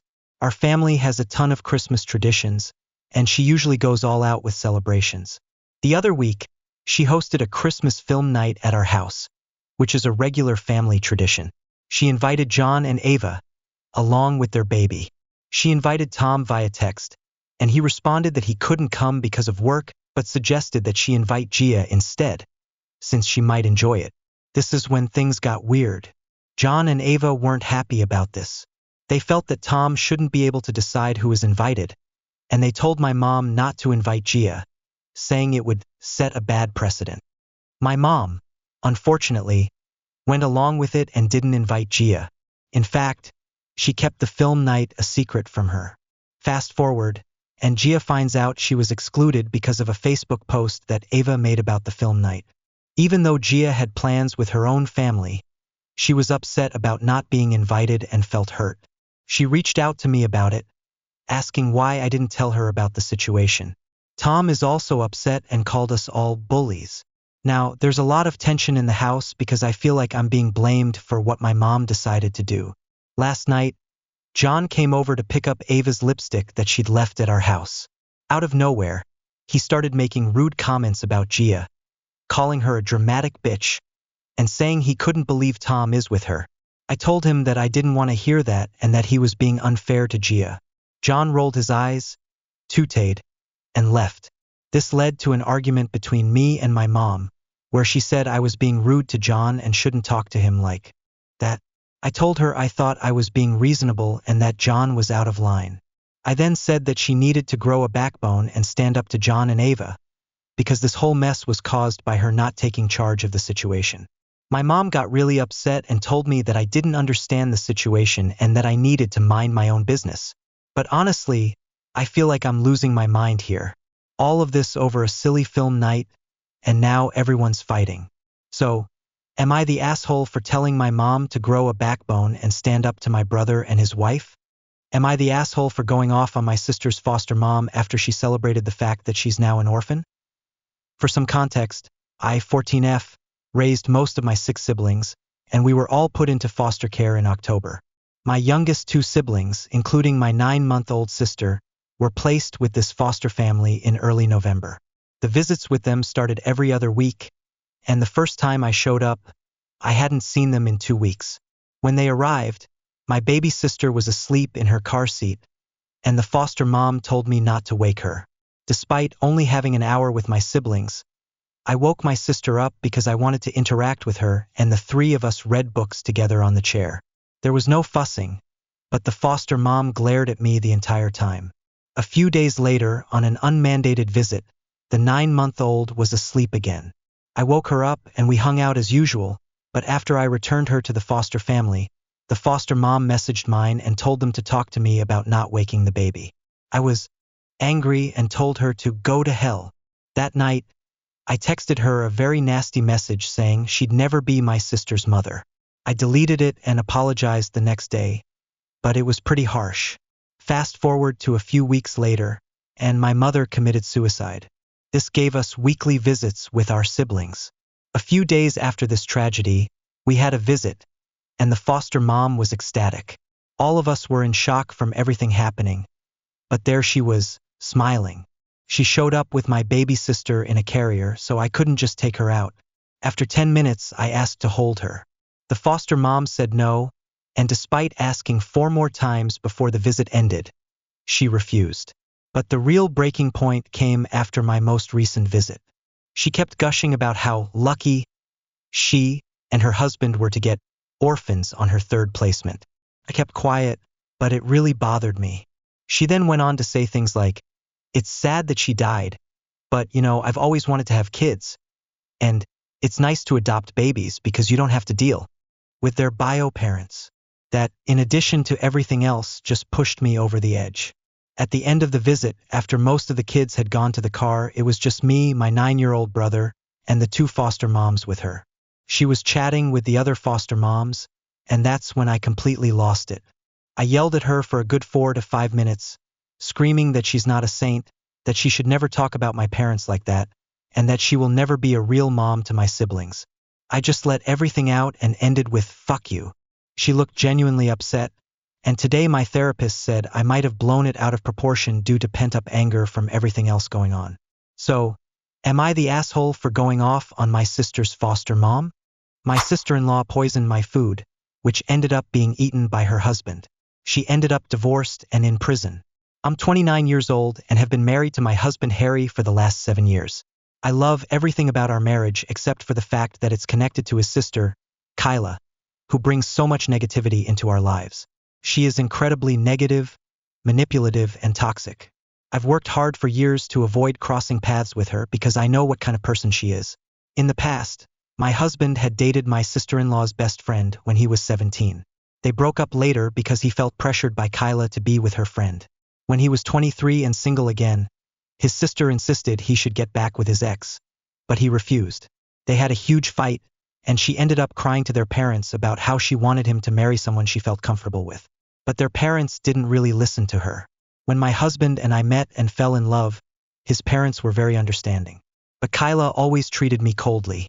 Whenever I was around, she would bring up Harry's ex-girlfriends for no reason, telling him how well they were doing and suggesting he should reconnect with them. This went on for a while, and it wasn't just me who found it strange. Harry did too. So he asked her to stop mentioning his exes, but Kyla got angry and started mocking me, saying I was jealous and that I shouldn't be with someone as insecure as me. When his parents invited us over for dinner, Kyla would purposely invite one of Harry's exes, claiming she had run into them by accident that day and had to invite them out of courtesy. She also constantly checked my Instagram, even though she didn't follow me. Since my account is public, I noticed that she was always the first to view my stories. If a guy commented on one of my photos, she would run to her brother and complain about how I was posting inappropriate pictures. Harry and I would laugh at her accusations. When Harry and I decided to move in together, Kyla urged him to break up with me, telling him I had too many flaws as a woman and that she could find someone much better for him. This comment really hurt me because I had always been kind to her. Unfortunately, once Harry and I got engaged, Kyla's behavior towards me got even worse. When we announced our engagement, everyone congratulated us, but I noticed Kyla was upset. She got up from her chair and left our party, to everyone's surprise. Later, she called Harry crying and shouting, complaining that she didn't appreciate being told the news along with everyone else, as she thought he was closest to her and should have been the first to know about his engagement. She then sent me a message that almost felt threatening, saying I should be a good wife to her brother since she had always been the only woman in his life. The message was so strange that it almost embarrassed me. I didn't bother to reply, just left her message on read, which I'm sure only made her angrier.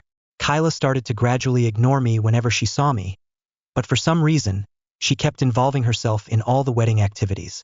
For example, when I went dress shopping and had my bachelorette party, she took her wedding critiques to a whole new level, openly expressing her displeasure with my choices.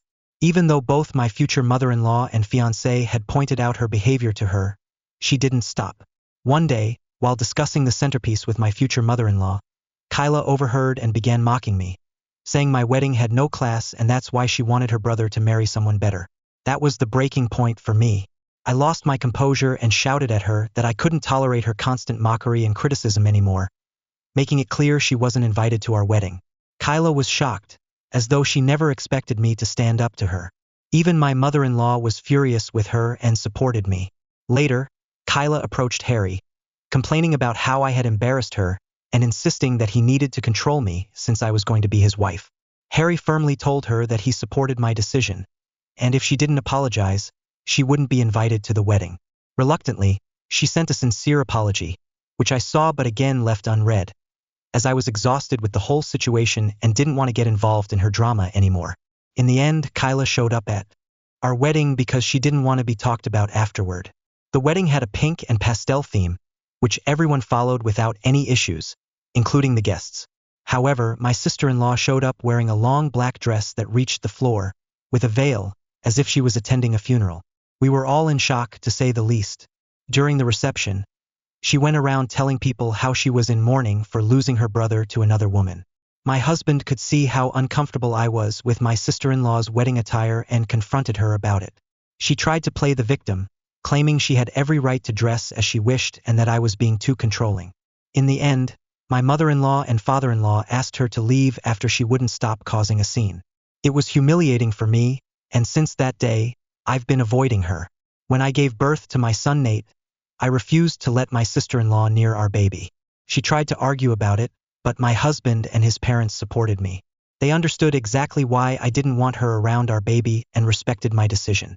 2 years ago, my sister-in-law had a miscarriage with her then-boyfriend, Jamie, and it completely devastated her. It was a very sad time for everyone. Harry and I felt bad for her, especially since we already had a child. After her miscarriage, we decided to be more understanding.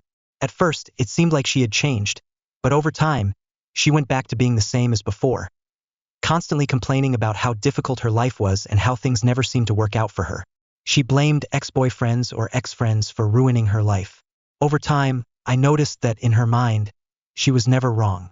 She rarely admitted to any mistakes and conflicts and often tried to get people on her side by playing the victim.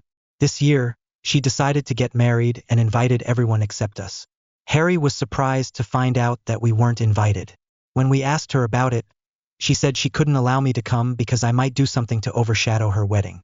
I called her and asked why she would think that when I had never done anything to her. Kyla went on to explain that she had decided to wear all black at our wedding, so now she feared I would do the same, and that's why she didn't want me at hers. I was furious at how manipulative she was, and I told my husband exactly how I felt. Harry spoke with his parents, and they decided to tell my sister-in-law that they wouldn't pay for or attend her wedding. This reduced her to tears, and she started blaming me for causing all the trouble. My husband reminded her that she had openly admitted her own mistake, so she had no right to point fingers at me. But Kyla justified her actions, saying that our wedding had been a long time ago and that I should get over it. Later, when my in-laws still refused to pay for her wedding, she came to apologize to me and beg for my forgiveness. I hate to admit it, but Kyla can be very sweet and persuasive when she wants something. I forgave her and just wanted to put the past behind us. Her wedding to Jamie went well, and we all attended and had a good time. But just a few months later, Kyla was at our door, complaining about how her marriage was falling apart. Harry and I let her stay with us for a few days, where she vented for hours about her husband. She was struggling with getting pregnant, and Kyla was clearly blaming Jamie for everything. I tried to talk to her, but she was determined to blame her husband for everything. When she wasn't complaining about him, she was overly focused on our lives and tried to make up things that weren't even true. For example, I generally go to the gym every morning before work. Sometimes when I'm late, I take my work clothes with me so I can finish my workout, shower, and change. My sister-in-law noticed this after a while and asked me many questions about it, like why I showered or why I even needed to go to the gym. I didn't think much of it and explained that I like to keep my weight in check and didn't want to go to the office all sweaty. She just pursed her lips and nodded. Eventually, things worked out between Kyla and Jamie, and she moved back in with him. One weekend, my husband and I went to lunch with my in-laws, and my sister-in-law and Jamie also came. We left our son Nate with a babysitter since he usually got bored when we adults talked for hours and preferred staying home to play. During lunch, my mother-in-law told us how one of her friends was currently divorced. She explained how the woman's husband had cheated on her, so she left him and took half of his assets. Suddenly, my sister-in-law interrupted and asked my husband if we had signed a prenuptial agreement before we got married. We all stopped eating and stared at her, and she acted as if I wasn't even there, looking at my husband expectantly. Now, my husband is straightforward, so he simply said that since both of us earn quite well, we didn't see a reason to sign a prenuptial agreement. My sister-in-law scoffed and started saying how there are so many cheaters around nowadays and that he could be deceived at any moment. I was offended by her words and asked her exactly what she was implying. Kyla then began accusing me of definitely being involved with someone else because I always carried a change of clothes with me. She claimed that as Harry's sister, it was her duty to warn him. I was stunned by her words. My father-in-law and mother-in-law immediately came to our defense, telling her to stop making things up and to mind her own business. But Kyla didn't stop. She continued saying that she was just trying to look out for her brother. Then, she made a cruel joke, asking if our son Nate was really Harry's, since he didn't look exactly like him. I swear, I saw my husband's face turn red with anger. I had never seen him so furious in my life. He looked straight into Kyla's eyes and told her that's why she wasn't a mother yet, because she didn't deserve to be, and that her child would be better off in heaven than with someone like her. Kyla's mouth hung open in shock. My in-laws just looked at my husband in silence before turning on Kyla, calling her a shameless person who was trying to ruin everything because she had nothing good in her life. They told her she was just a loser, married to a man who worked hard all day while she did nothing. They went on to say that instead of pointing fingers and asking about prenuptial agreements, she should focus on her own marriage, since clearly she was projecting. Kyla broke down in tears, sobbing, and looked at Jamie, who was sitting next to her, hoping he would support her. But he didn't say a word. I had never seen my husband lose control like that before. Afterward, he stood up to go to the bathroom. My mother-in-law came to calm him down while I rubbed his hand. He apologized for what his sister had said about our son, and I nodded because I understood how hurtful it could be. He was quite pleased to see me defend myself so publicly, especially after putting up with Kyla's behavior for so many years. After things calmed down, he apologized to Jamie but completely ignored Kyla. After that lunch, we cut contact with Kyla. Her behavior wasn't just affecting me. It was hurting my husband too. We simply blocked her on everything so she couldn't reach us. My in-laws spoke with us after the lunch and agreed that Kyla had gone too far this time. They could see how their usually calm son had lost control after Kyla provoked him. A year passed without us talking to her, and everything was going well. 2 months ago, I found out I was pregnant. It was a complete surprise since we weren't even trying to conceive. My husband and I felt incredibly blessed to be welcoming another member to our family. We waited for the right moment to tell everyone and decided to share the news on my husband's birthday. My in-laws wanted to celebrate Harry, so they organized a big party for him in their backyard, and our close family and friends were invited. My sister-in-law must have heard about it from others because she decided to show up. My husband and I were surprised to see her, especially when she came over and hugged Harry, telling him how much she missed him and how sorry she was for their last conversation. My husband took my hand and told his sister that she should be blaming me for the things she had said. Kyla nodded, turned to me and apologized, saying she had been going to therapy in recent months and realized how wrong she had been to humiliate me that way. I didn't believe a word of what she said, but I didn't want to be rude to her in front of everyone, so I simply nodded.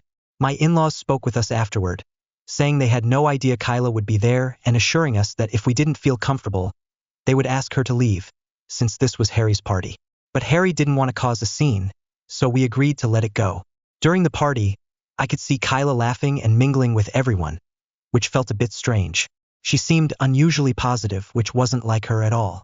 But since she had mentioned therapy, I decided to give her the benefit of the doubt. When it came time to cut the cake, Harry gave a heartfelt speech about how he considered himself the luckiest man in the world, thankful for another year with a wife like me. His words made me blush with joy, and I couldn't help but appreciate the fact that my husband and I were still deeply in love, just as we were when we first started dating all those years ago. Then, Harry and I decided to share some exciting news with everyone. With smiles on our faces, we announced that we were expecting a baby, and everyone took a moment to process the news before bursting into happiness.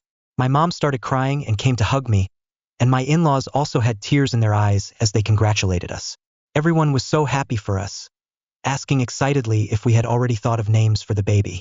The only discordant note was Kyla, who stared at us in disbelief. I thought maybe she just needed time to process it, but then her expression changed, and she simply walked away, looking angry. I was a bit worried, wondering if she was going to ruin another celebration for us, but I got distracted as other people came over to talk to me. When it was time for lunch, I noticed my sister-in-law approaching me with a smile. She had a plate of food in her hands and handed it to me, loudly announcing that she personally wanted to serve me because she was so happy about my pregnancy. As she handed me the plate, she even mentioned how she wanted to make up for all the times she had been rude to me in the past. I nodded and graciously accepted, and then she walked away. I was about to start eating when I fortunately noticed that she had placed shrimp on my plate. It's well known in my family that I'm allergic to shrimp, so I was surprised that my sister-in-law would serve me that. I shook my head in disappointment and got up to find my own food. At that moment, Jaime came over to congratulate me on my pregnancy. We chatted for a bit and he asked why I wasn't eating. I pointed out that my sister-in-law had served me shrimp, probably by mistake. Jaime told me not to worry and took the plate from my hands, saying he loved shrimp and would keep it, while I could get myself a new plate.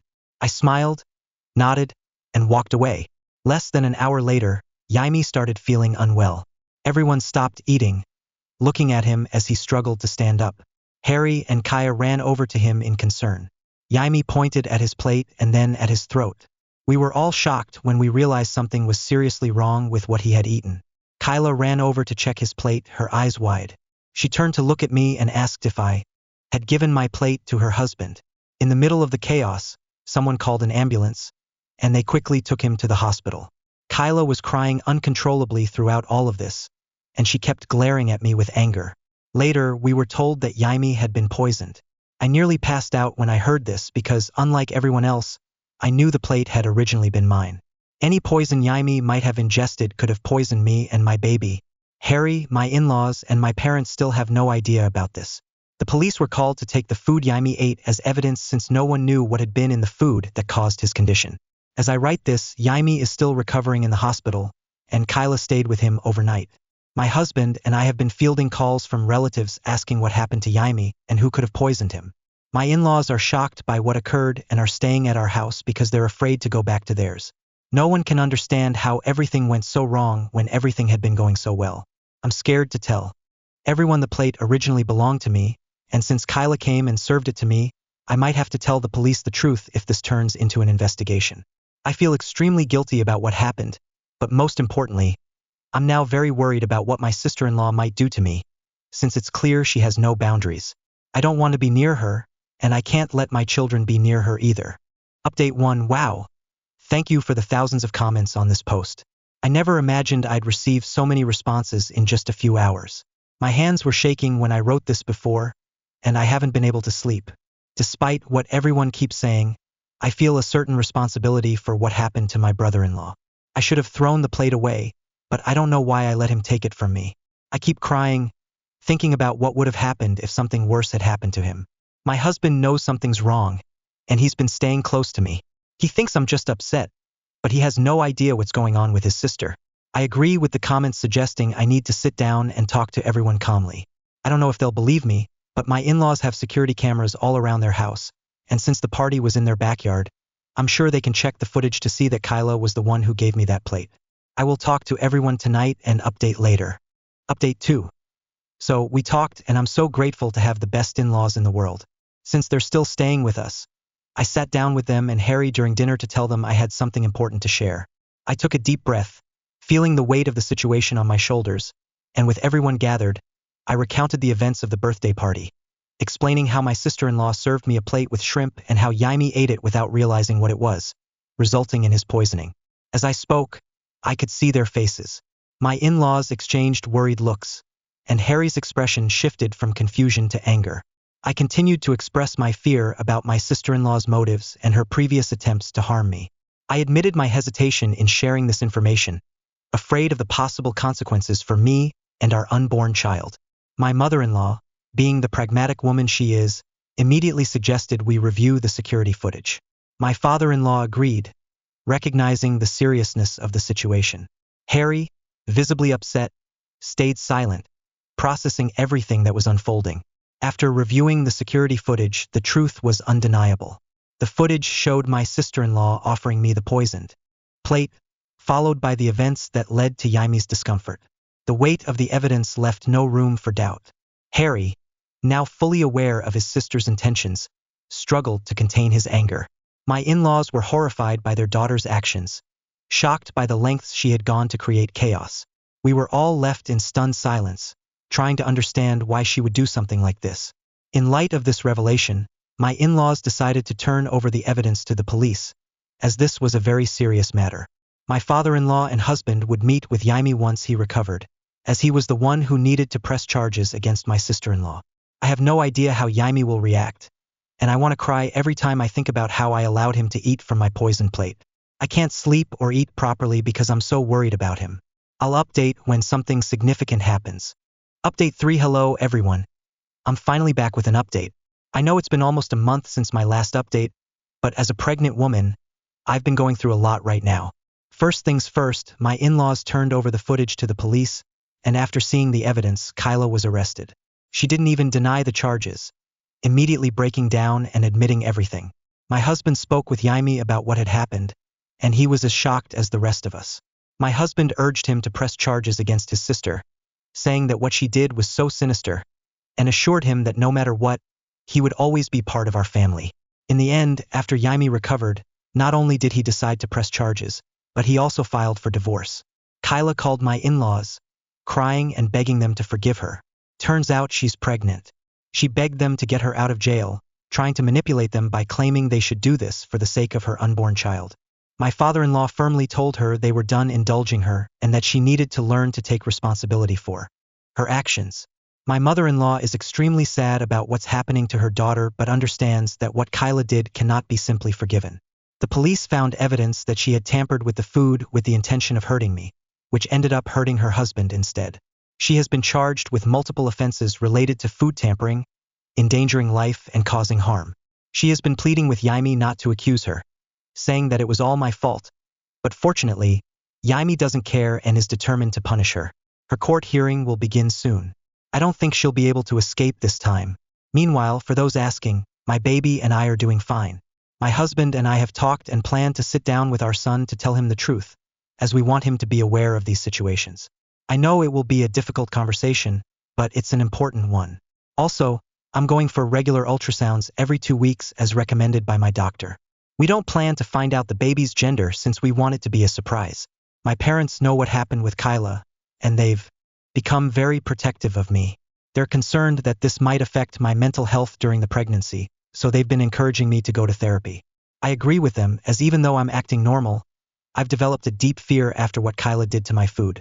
I'm afraid of eating anything that I haven't prepared myself. My husband understands my fear and is there for me every step of the way. I hope to overcome this irrational fear soon. Update 4. It's been 8 months since my last update. Kyla is currently serving her prison sentence. She was found guilty of the charges. I never attended her court proceedings, but sometimes my in-laws did, and they would tell me how Kyla admitted in court that she had been jealous of me for years. She never wanted a stranger to marry her brother. She always dreamed of one of her best friends marrying my husband. So, when he started dating me, she would always try to intimidate me. When we announced my pregnancy at my husband's birthday party, she became very jealous, as she was about to announce her own pregnancy. She had suffered a miscarriage earlier, so she wanted to share her good news, but thought we were stealing her moment. According to her, because of her pregnancy hormones, she got so angry that she mixed a small amount of rat poison into my food. She admitted that she only wanted me to end up in the hospital but never intended to physically harm me or the baby. Of course, the judge didn't believe her pleas, and she was sentenced to prison. She'll be out of our lives for a long time. Jaime has successfully divorced her, so he's finally free. We've seen him over the months, and we still include him in family activities whenever we can. He and I have talked, and I've apologized profusely for giving him my plate. He assured me that it was never my fault. I started crying when I heard that because I had been repeating to myself over and over how I wished I'd done things differently so that he never got poisoned. I'm glad Jaime is okay now. As for me and Harry, we've welcomed a baby girl into our family. Despite the lingering shadows of the past, our daughter's presence has brought warmth and light into our lives. Our son Nate is excited to become an older brother and has been showering his little sister with affection and love. Seeing our children together fills our hearts with gratitude. Throughout all of this, my parents and in-laws have been there for us, helping us navigate this new chapter in our lives. I took a deep breath, feeling the weight of the situation on my shoulders, and with everyone gathered, I recounted the events of the birthday party, explaining how my sister-in-law served me a plate with shrimp and how Yaimi ate it without realizing what it was, resulting in his poisoning. As I spoke, I could see their faces. My in-laws exchanged worried looks, and Harry's expression shifted from confusion to anger. I continued to express my fear about my sister-in-law's motives and her previous attempts to harm me. I admitted my hesitation in sharing this information, afraid of the possible consequences for me and our unborn child. My mother-in-law, being the pragmatic woman she is, immediately suggested we review the security footage. My father-in-law agreed, recognizing the seriousness of the situation. Harry, visibly upset, stayed silent, processing everything that was unfolding. After reviewing the security footage, the truth was undeniable. The footage showed my sister-in-law offering me the poison plate, followed by the events that led to Yaimi's discomfort. The weight of the evidence left no room for doubt. Harry, now fully aware of his sister's intentions, struggled to contain his anger. My in-laws were horrified by their daughter's actions, shocked by the lengths she had gone to create chaos. We were all left in stunned silence, trying to understand why she would do something like this. In light of this revelation, my in-laws decided to turn over the evidence to the police, as this was a very serious matter. My father-in-law and husband would meet with Yaimi once he recovered, as he was the one who needed to press charges against my sister-in-law. I have no idea how Yaimi will react, and I want to cry every time I think about how I allowed him to eat from my poison plate. I can't sleep or eat properly because I'm so worried about him. I'll update when something significant happens. Am I the asshole for not letting my kids visit their grandparents? Hello, everyone. I've been in a tough spot for a while and I'm looking for some perspective. I posted a couple of months ago about my ex's wife staging a religious intervention when my son, Ben, decided he wanted to embrace Judaism and be bar mitzvahed. For context, we share 3 kids: Amy, 18, Tom, 16, and Ben, 15. Some of you helped me realize I was underreacting, so I consulted a lawyer, and I now have full decision-making for my kids' religious upbringing and full custody. My ex has visitation every other weekend, but I've been flexible about letting him have the kids whenever he wants. However, I made one rule. My ex's wife, the stepmother, is never around them. My kids are very close with their paternal grandparents, and they know the stepmother isn't allowed to be present. Twice, when I picked the kids up from their grandparents, the stepmother was there. The excuse was that she had just popped in briefly to drop off the baby, but I made it clear that if she was there, I'd plan a different day for them to visit. They insisted it was just a last-minute visit, and I let it go. Now, they want the kids to visit for 5 days over Christmas break, not on the 24th or 25th, and I'm not comfortable with the stepmother being around. Ben still gets very anxious around her, and he's in therapy for it. The problem is that my in-laws refuse to tell her she can't come over. They claim they don't want to get in the middle, and that it's making them choose between their grandkids and their daughter-in-law. I reached out to my ex about it and he brushed me off. He said since the stepmother wouldn't be around for long, he wasn't stopping it. He also claimed there's nothing in the custody order that says she can't be present and that as his wife and the mother of their child, she shouldn't have to tiptoe around. I was so frustrated that I lost it.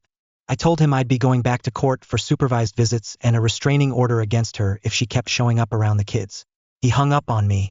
I then asked the kids what they wanted. Amy said their grandparents. Told them not to say anything to avoid upsetting me. Ben was clearly relieved, and it broke my heart.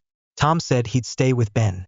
I called my ex-mother-in-law and told her the kids wouldn't be coming for the visit unless they chose to stop letting the stepmother around. I also said they were welcome to visit the kids at our house, but I wouldn't be letting the kids go to theirs unless she was kept away. I told them it was wrong to ask the kids to keep secrets. They called my ex, who berated me for punishing his parents. The stepmother then sent me a text saying I was being unfair. Now, my ex and his family are all upset with me, and I'm starting to wonder if I'm being unreasonable. Everyone seems to think I'm the asshole for keeping the kids from seeing their grandparents. So, am I wrong for not letting my kids visit their grandparents when the stepmother will be there? Edit asterisk to clarify, I have no issue with the kids seeing their grandparents. My issue is with the stepmother being present when it's clear that Ben, especially, is still struggling with her presence. It's not just about religious differences. It's also about the emotional impact it's having on him. The secrecy and pressure to choose between his grandparents and his own well-being is what I can't accept. I've been patient and understanding in the past, but I can't keep ignoring how Ben feels. Am I the asshole for not including the entire family in a quilt I made for my mother? So, a while ago, I, 25F, decided to make my mom a quilt for her birthday. I'm into sewing, and I thought it would be a meaningful and personal gift. My idea was to incorporate some family photos into the quilt, so I had photos of my parents, me, and my siblings printed onto fabric squares and sewed them into the quilt. When I gave it to my mom, she seemed initially happy with it, but then I noticed her face drop when she looked at the photos. I asked her what was wrong, and she told me she was upset that I didn't include any photos of the dog. Yes, the dog. Now, let me explain. I have a major phobia of dogs. I've had it for as long as I can remember, and while I understand it may sound irrational, it's just something I've never been able to overcome. My mom, however, treats the dog like it's a member of the family.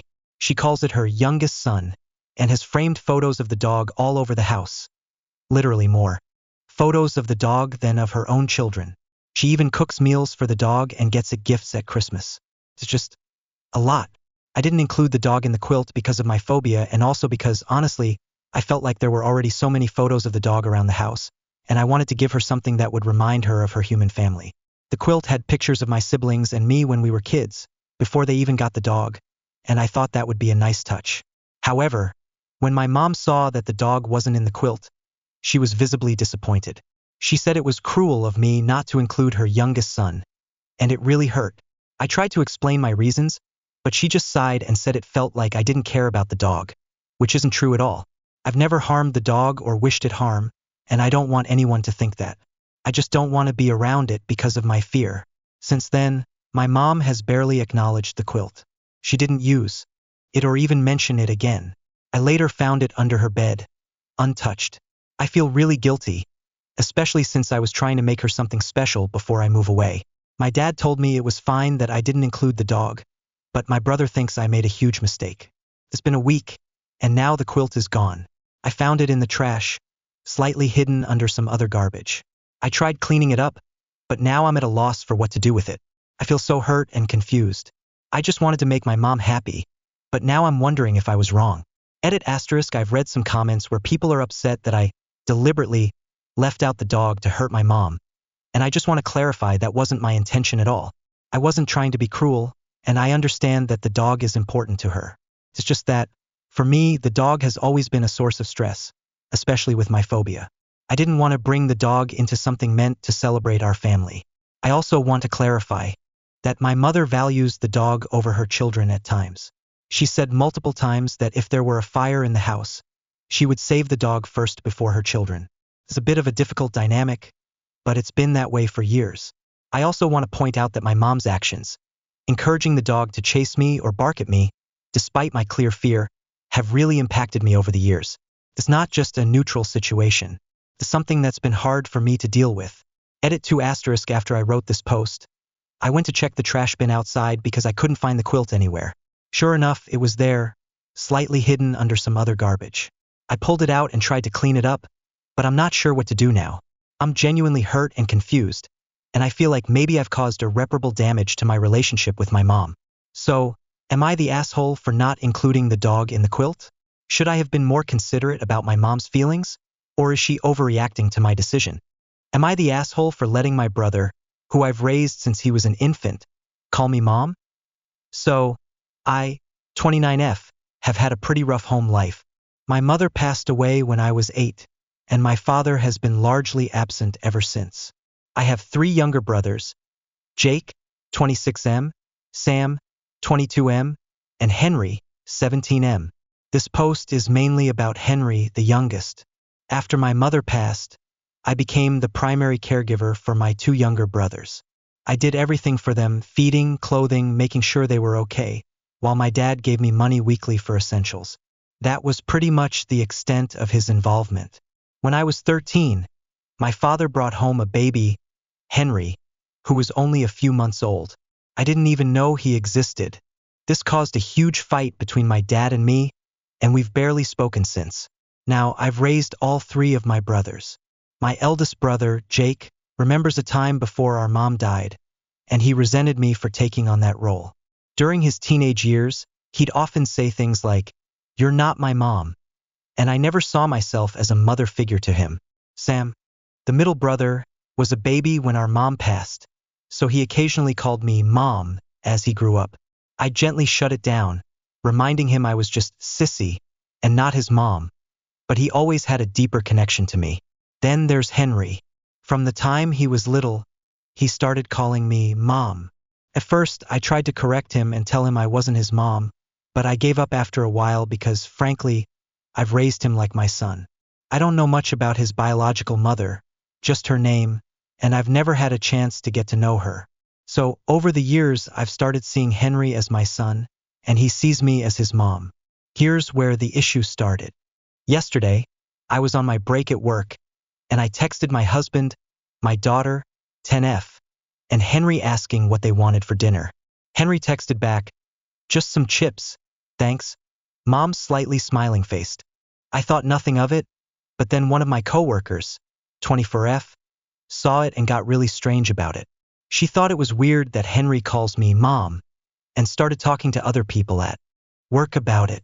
Now, about 60% of my coworkers agree with her, thinking it's strange, while the others don't really care. I explained the situation to her, telling her I've raised Henry since he was 3 months old, and that's why he calls me Mom, but she still seemed uncomfortable. I honestly don't understand why this is a problem. My brother has called me Mom for years, and I see him as my son, but now I'm left wondering if I'm the one who's out of line for letting it happen. I'm really just trying to get some opinions on this, as I don't see why it's such a big deal, but the drama at work has me questioning whether I'm missing something. So, am I the asshole for letting my brother, whom I've raised since infancy, call me Mom? Am I the asshole for not mailing a previous tenant's old letters? I recently moved into a new apartment that had been vacant for over 6 months. When I checked the mailbox, I found several letters addressed to the previous tenant. Some of them looked important, maybe even checks, so I reached out to my landlord, who put me in touch with the previous tenant via email. I offered to meet her at the apartment to give her the letters, but she explained that she no longer lived in the area. She mentioned that she would be in town for work for a few days and asked if I could meet her at her office in Midtown Manhattan. For context, the apartment is in Brooklyn, which is about an hour away from Midtown. I told her I don't work in Manhattan, but offered to have my wife meet her at her office in downtown Manhattan, which is about 15 minutes from Midtown. We suggested some time slots, but she wasn't available at those times. Then, I offered to leave the letters in the building lobby for her to pick up at her convenience. She agreed, and we arranged for her to come the next morning. However, when the morning came, she called and said that her plans had changed, and she was no longer able to come to pick them up. Instead, she asked if I could mail the letters to her.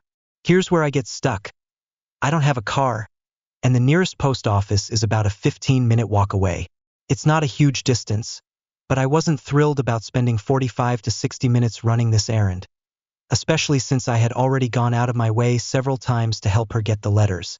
I suggested that she ask a friend or one of her old roommates, who was coming to the apartment later that week, to pick them up and mail them for her.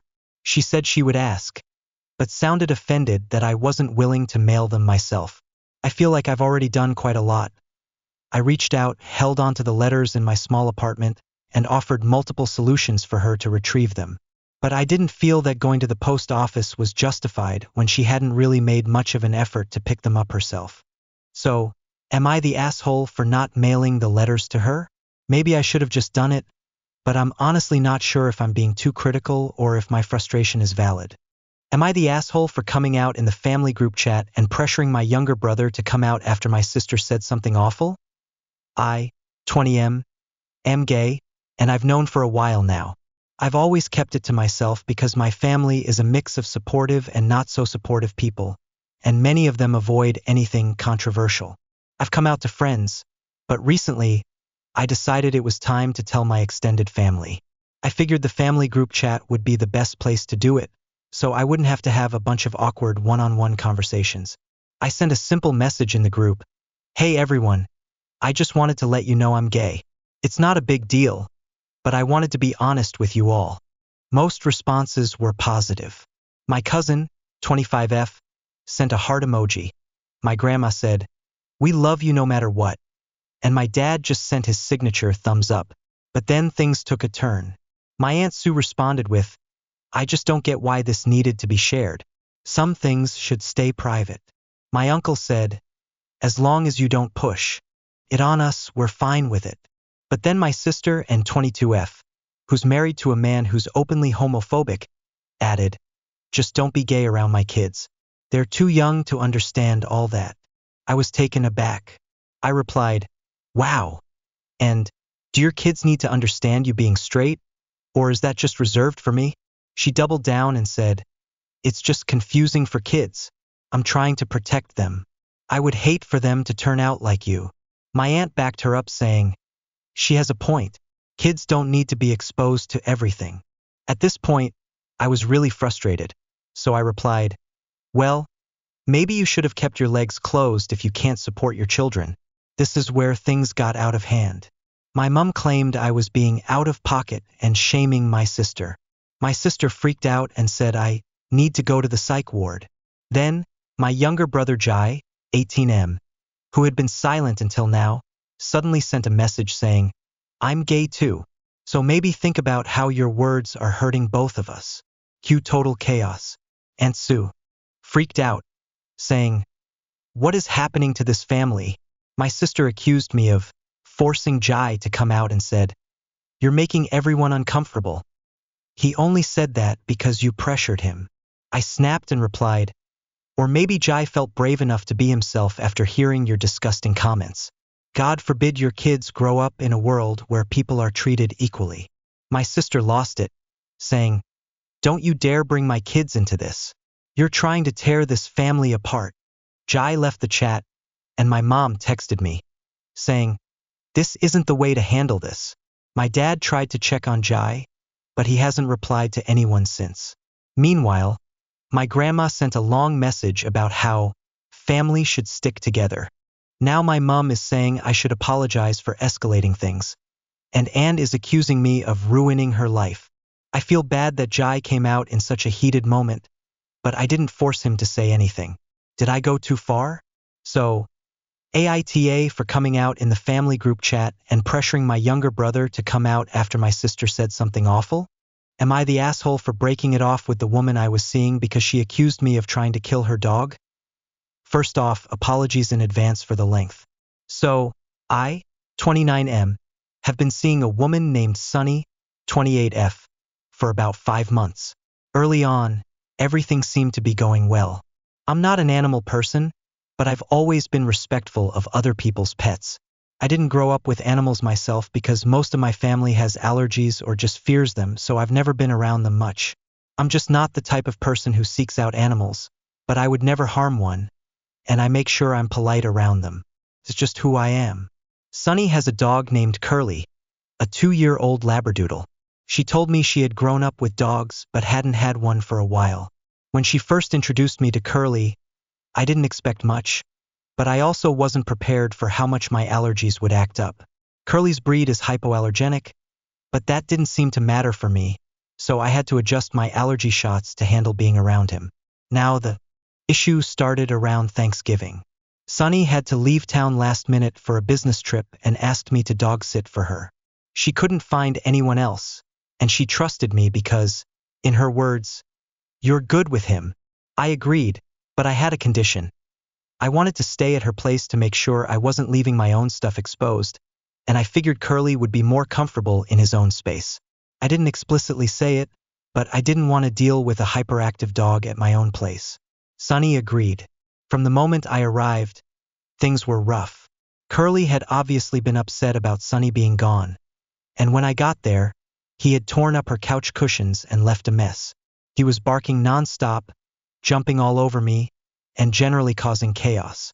Sunny suggested that he might be experiencing separation anxiety. I was sympathetic and agreed to work from her place to help ease Curly's anxiety. Over time, I learned his patterns and tried to accommodate him, but it was still difficult. To make matters worse, Sunny missed her Friday flight back, and it wasn't until Saturday that she could return. That reset my plans, and my parents were supposed to fly in that Saturday. I hadn't been to my place since Tuesday, and I still had to clean, grocery shop, and get everything ready for their arrival. Sunny kindly agreed to pick up my parents from the airport so I didn't have to leave Curly for too long. I was grateful for that, though it would be the first time she'd meet my parents. On Saturday morning, I woke up early to take Curly for his walk and found him panting, whimpering, and surrounded by vomit. I panicked and tried calling Sunny, but she didn't pick up. I then called the emergency vet she'd provided. They asked if he had eaten anything unusual, and that's when I realized Curly had gotten into some bags on the table and eaten a bunch of dried fruit, which I later learned contained raisins, something that's toxic to dogs. I rushed him to the vet, genuinely scared for his well-being. I kept trying to call Sunny, but when she finally picked up, she was livid. She immediately accused me of poisoning Curly on purpose.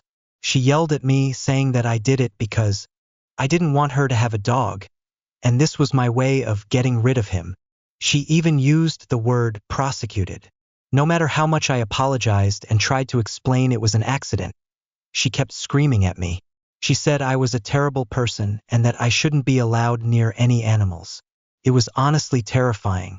Later, when I returned to her place after the vet visit, her cousin was there waiting for me. She had been texting her cousin during the whole situation, and now her cousin told me to leave. As I was packing my things, I was berated about how I should have known better and how I must be a monster if I didn't know what could harm a dog. I didn't argue with her because at that point, I was just done. I texted Sunny, explaining everything that had happened, including the vet's advice. I also told her that it was over between us. I blocked her and deleted her information. Fast forward to yesterday. Sunny showed up at my house, parked in my driveway, and asked to talk. She apologized, saying she had been really scared and reacted out of fear for her dog. She said she didn't think I was a bad person and was genuinely sorry for everything she said. She admitted it was a big overreaction. She also said she was sorry for breaking up with me so suddenly and that she thought we could still have a conversation and see if things could be fixed. She seemed sincere, but I just couldn't get over what had happened. Some of my friends think I should give her another chance. They pointed out that I tend to fall back too easily and then drop things quickly, and they said I should give her some grace because people can act irrationally when scared. They said that people who love their pets can be more sensitive and that I should give her the benefit of the doubt. They even mentioned that I haven't connected with someone like this in years, and I should at least see where it could go. But to be honest, I just feel like a line was crossed. She accused me of trying to harm her dog and used language that made me feel like I could never be trusted again. The whole thing felt like a massive overreaction, and it honestly scared me. I don't know if I can look past that. So, am I the asshole for not giving her another chance? Edit. Thanks for all the comments. Some of you have pointed out how hard it is to get over something like this, and I really appreciate the perspective. After reading everything, I'm feeling more confident in my decision. I just don't think I can go back after how badly things escalated. I know she was scared, but her reaction was completely disproportionate. Am I the asshole for not getting my mom the gift she wanted? So, I graduated college a few months ago, but my graduation ceremony isn't until a month from now. For context, in our family, it's a tradition that the graduation gift is always gold, and my mom had been talking for months about getting me a gift to mark the occasion. Here's where it starts getting tricky. About halfway through those 6 months, my mom gave me a jewelry set while we were cleaning out her closet. She said, "Consider this your graduation gift from me." It was a nice gesture and it was a pretty set, but honestly, I didn't feel like it was a personal gift. It felt like something she had lying around. Still, I didn't make a fuss about it. She had promised that my dad and her would buy me something more substantial later. Flash forward to her birthday 3 weeks ago. I ask her what she wants, and she immediately says she wants the same necklace my aunt had gifted me for my graduation. I was a bit taken aback because, well, she had never mentioned it before and I thought she'd have a different idea in mind. But whatever, I agreed to find it for her. I'm the eldest daughter and, like many families, I'm the one who ends up organizing things, especially since my parents are both not exactly the most gift-giving types. Then, just a week before her birthday, my dad announces we'll be going away for a few days to an Airbnb cabin. The trip was planned around her birthday, and we would be leaving the day before. So now I'm in a time crunch to find this necklace she wanted, and I realize I'm running out of time. I rushed to a couple of stores, but none had the exact necklace she asked for. The one store I knew had it, where I originally bought my necklace, wasn't one I could get to in time. So, I ended up going to a different store where I could at least get something that looked nice. I picked out the best thing they had, which was a small diamond necklace.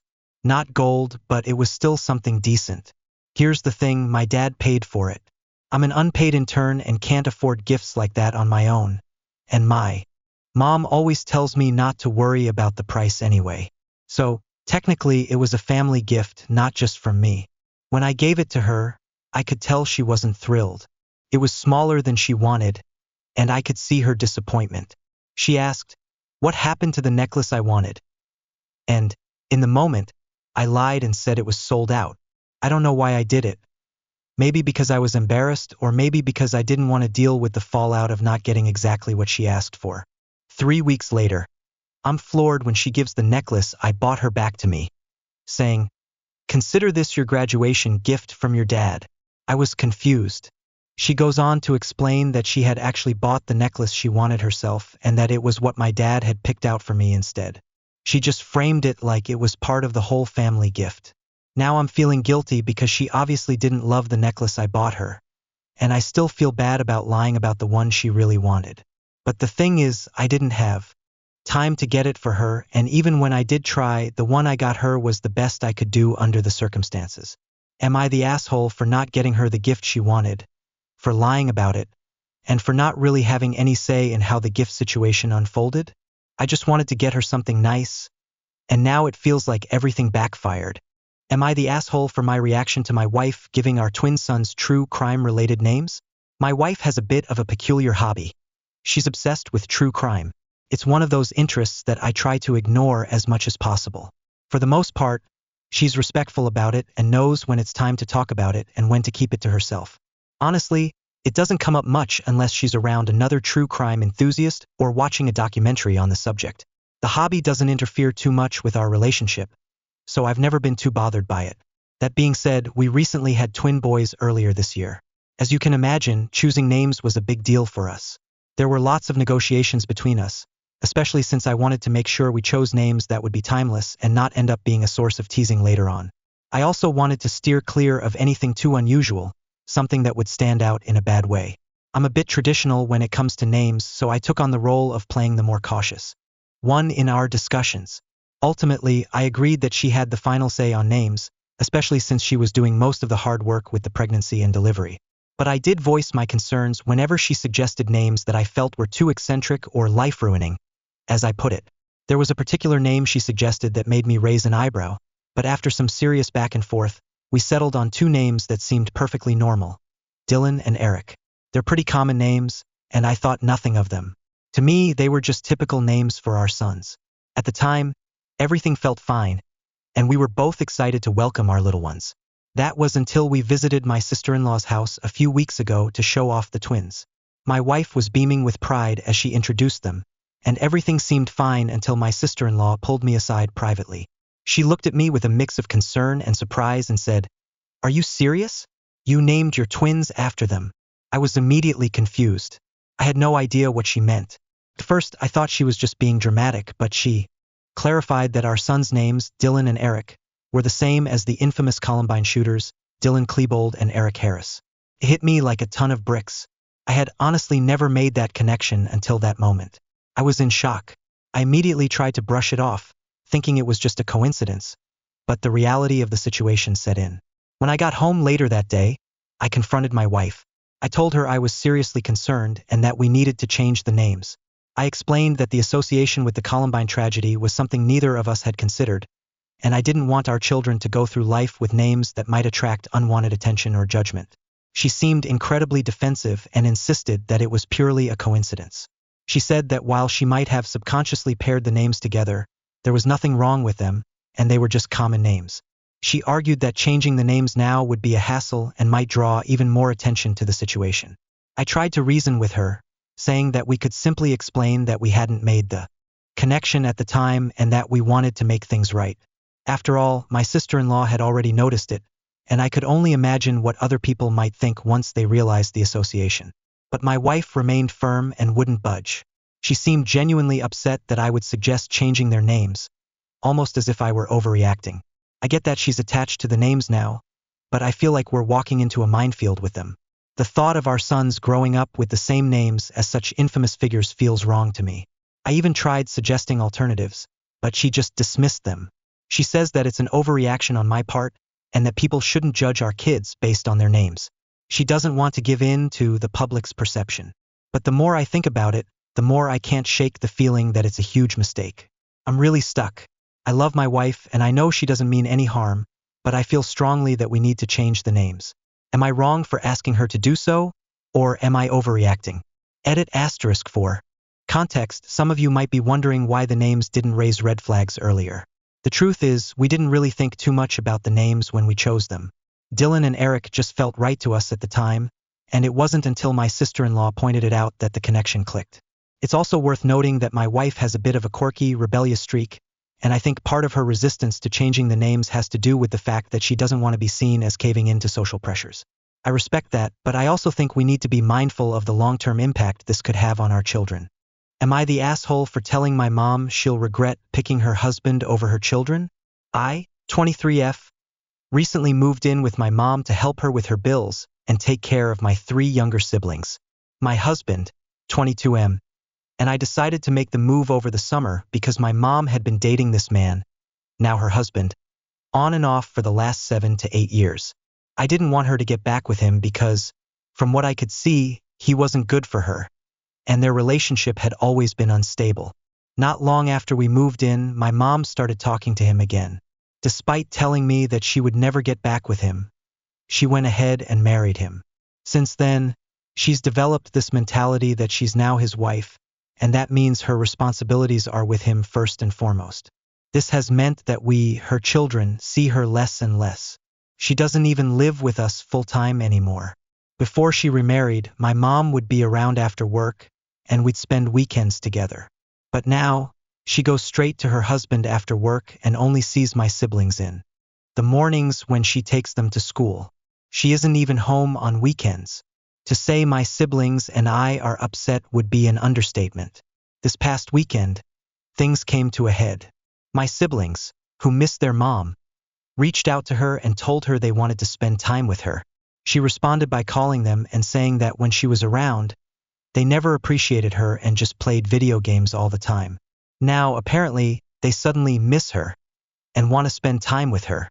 This made my siblings really sad, and I knew I had to step in. I texted my mom, telling her she couldn't seriously be choosing a man over her kids, especially since the kids love her and need her more than just a few minutes in the morning. I told her that just because they have food and a roof over their heads doesn't mean they don't need their mom. I pointed out that she shouldn't be picking a man who has shown time and again that he doesn't care about her over her children who do. Her response was that when she was with us, we didn't appreciate her and we spent too much time on video games. I tried to reason with her and said she was being unfair to my siblings, who are just kids. She got defensive and said, "Oh, so I'm a bad mom? Okay, that's fine. You'll regret your words one day." Then, she hung up on me and refused to answer my calls and texts. She even told my sister that she wasn't going to talk to me anymore. I felt hurt and frustrated, so I sent her a text saying that she would be the one to regret her actions, not me. I told her that one day she'd realize that putting a man above her children wasn't the way to go, and she'd be sorry for it. I also said that it's a mental issue to be so attached to a man to the point of neglecting your own kids, and that I love her, but I know she's not okay in this situation. Since then, she has refused to talk to me and only contacts my siblings. Now, I'm wondering if I went too far. Was it wrong for me to say those things to my mom, or was I just giving her the reality check she needed? The city was a corpse. Concrete veins ran through its body, broken and lifeless, while hollow buildings stared down at her like blind eyes.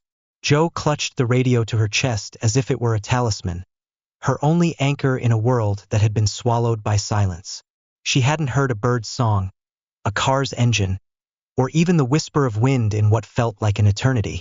But just hours ago, the radio had spoken. In the static of the radio, she swore she heard his voice.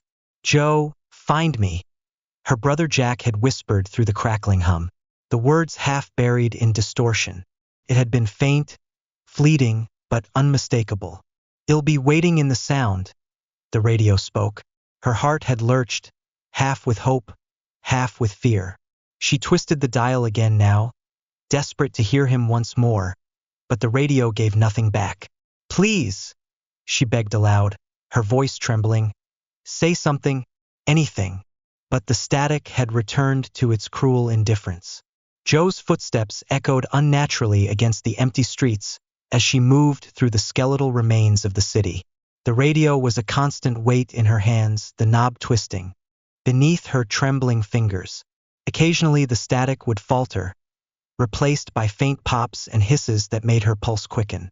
She thought she caught snippets of Jack's voice in the noise, a muffled word, a laugh, maybe even her name, but it was never enough to be certain. The city started to feel alive, but not in a way she could understand. She'd see movements in the corner of her eye, a shadow darting across a cracked window or the shifting of a pile of rubble. Once she thought she heard footsteps trailing her, their rhythm slightly off from her own. But every time she turned around, she found nothing. Only silence. Only the void. "Get a grip," she muttered, pressing the radio closer to her chest. But her own voice sounded foreign, distorted by the absence of any other noise. She ducked into a shattered convenience store to catch her breath, the air inside thick with ash, dust, and decay. The shelves were long stripped bare, and the sunlight streaming through the broken windows cast jagged patterns across the floor. She set the radio down for a moment, her hands shaking too much to hold it steady. As she scanned the room, she saw something out of place. A small, folded piece of paper resting on the counter.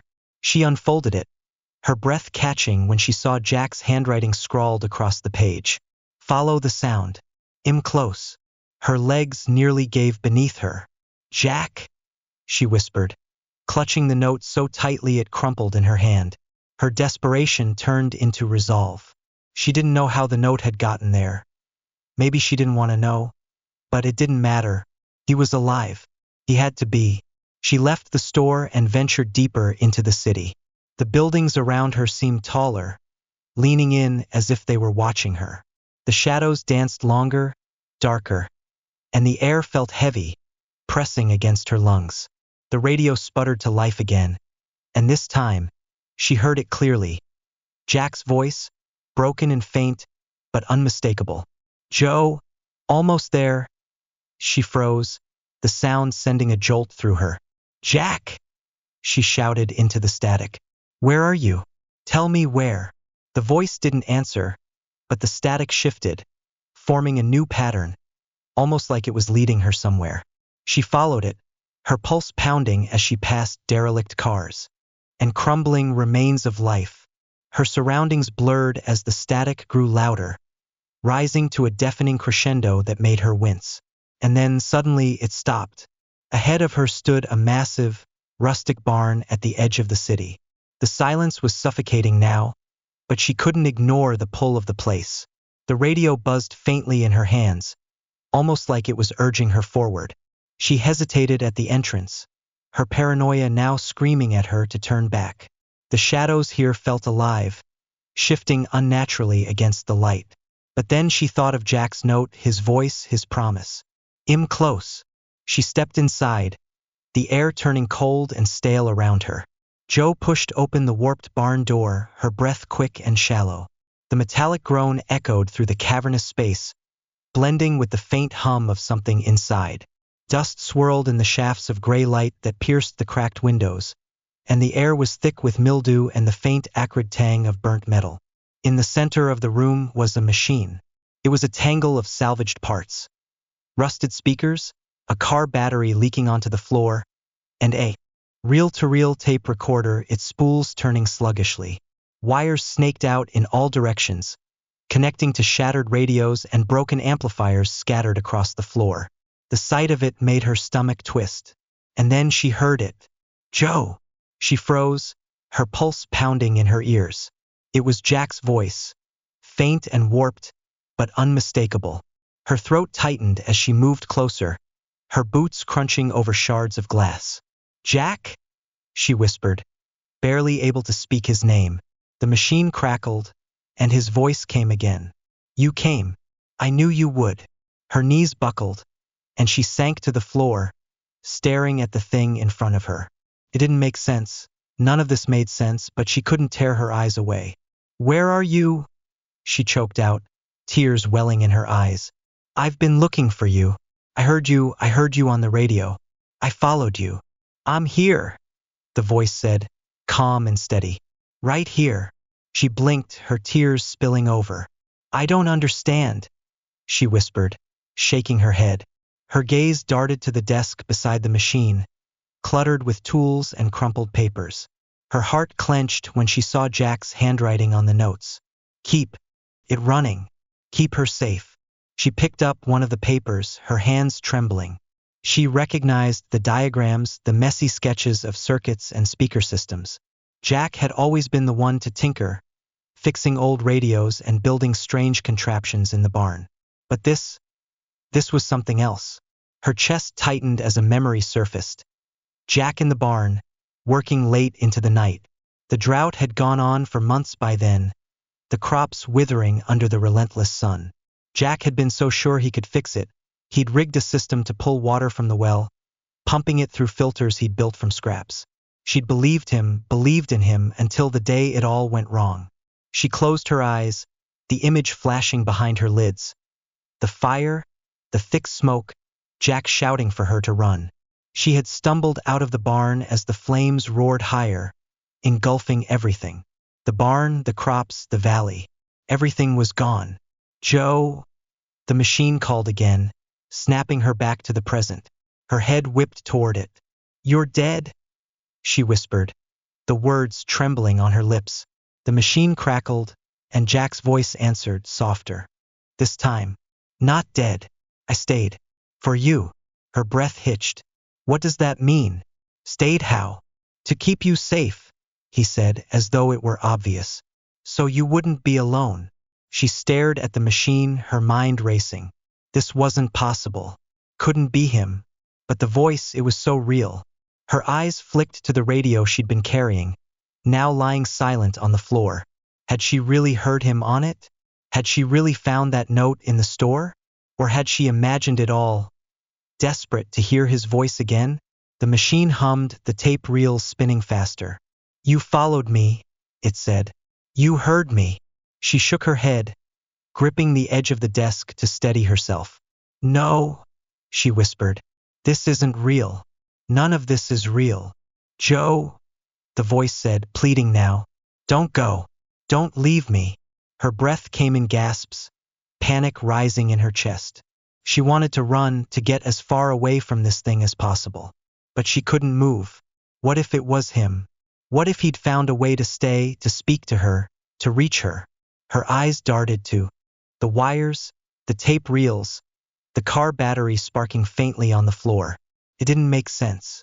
It was insane. But so was the silence of the empty fields, the ash covering the valley, the absence of anyone else. Maybe she was insane. I don't know what's real anymore, she whispered, clutching her head. Joe, the voice said again, softer now, almost tender. Stay, please. I love you. Tears streamed down her face as she stared at the machine. It had his voice, his words, his love. But it wasn't him. Couldn't be him. Or could it? Her hands clenched into fists as she rose to her feet. She looked down at the machine, the wires humming faintly, the static filling the air. She thought of smashing it, pulling it apart, ending the loop. But her hands wouldn't move. Joe, the voice called one last time. She turned and ran, the barn door slamming shut behind her. Outside, the fields stretched gray and lifeless under the dull sky. She stumbled down the road, her heart pounding in her chest.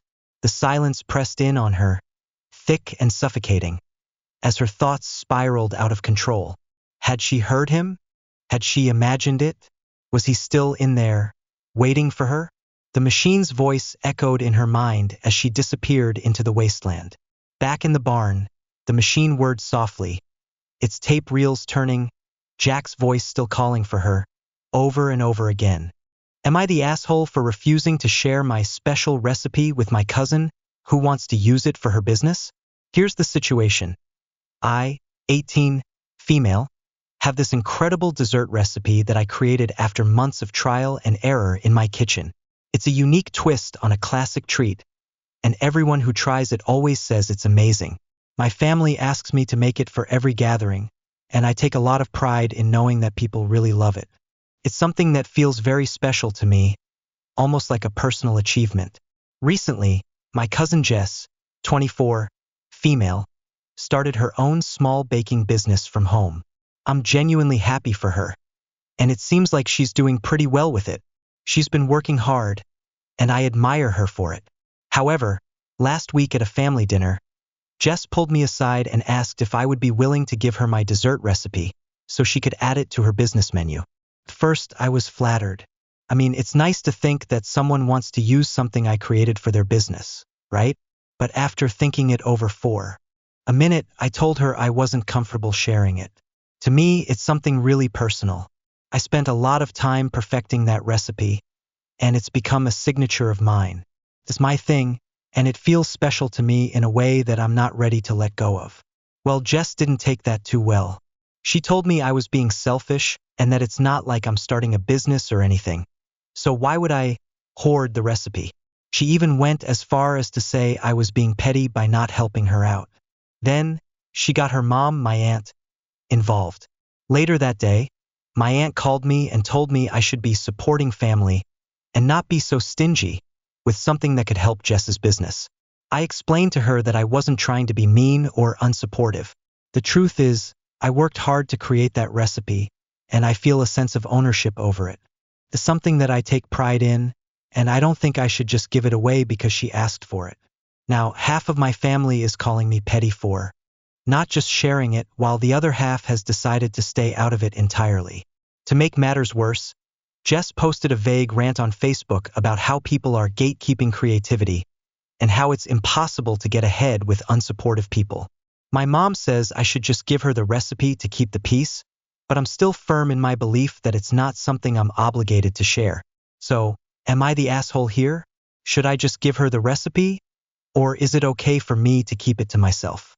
Am I the asshole for telling my cousin that it's not my fault she bought her degree?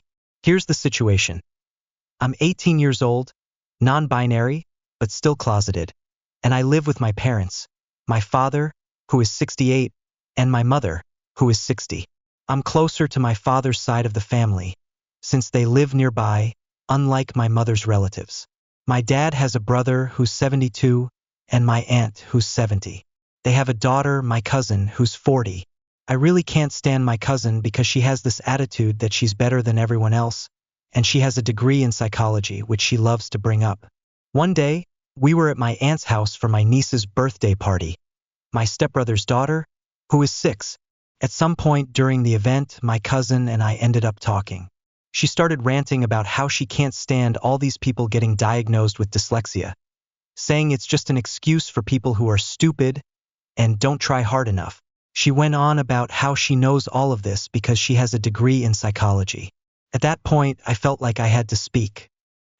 I told her that I'm severely dyslexic, dysgraphic, and dyscalculic, and that I have a really hard time reading and writing.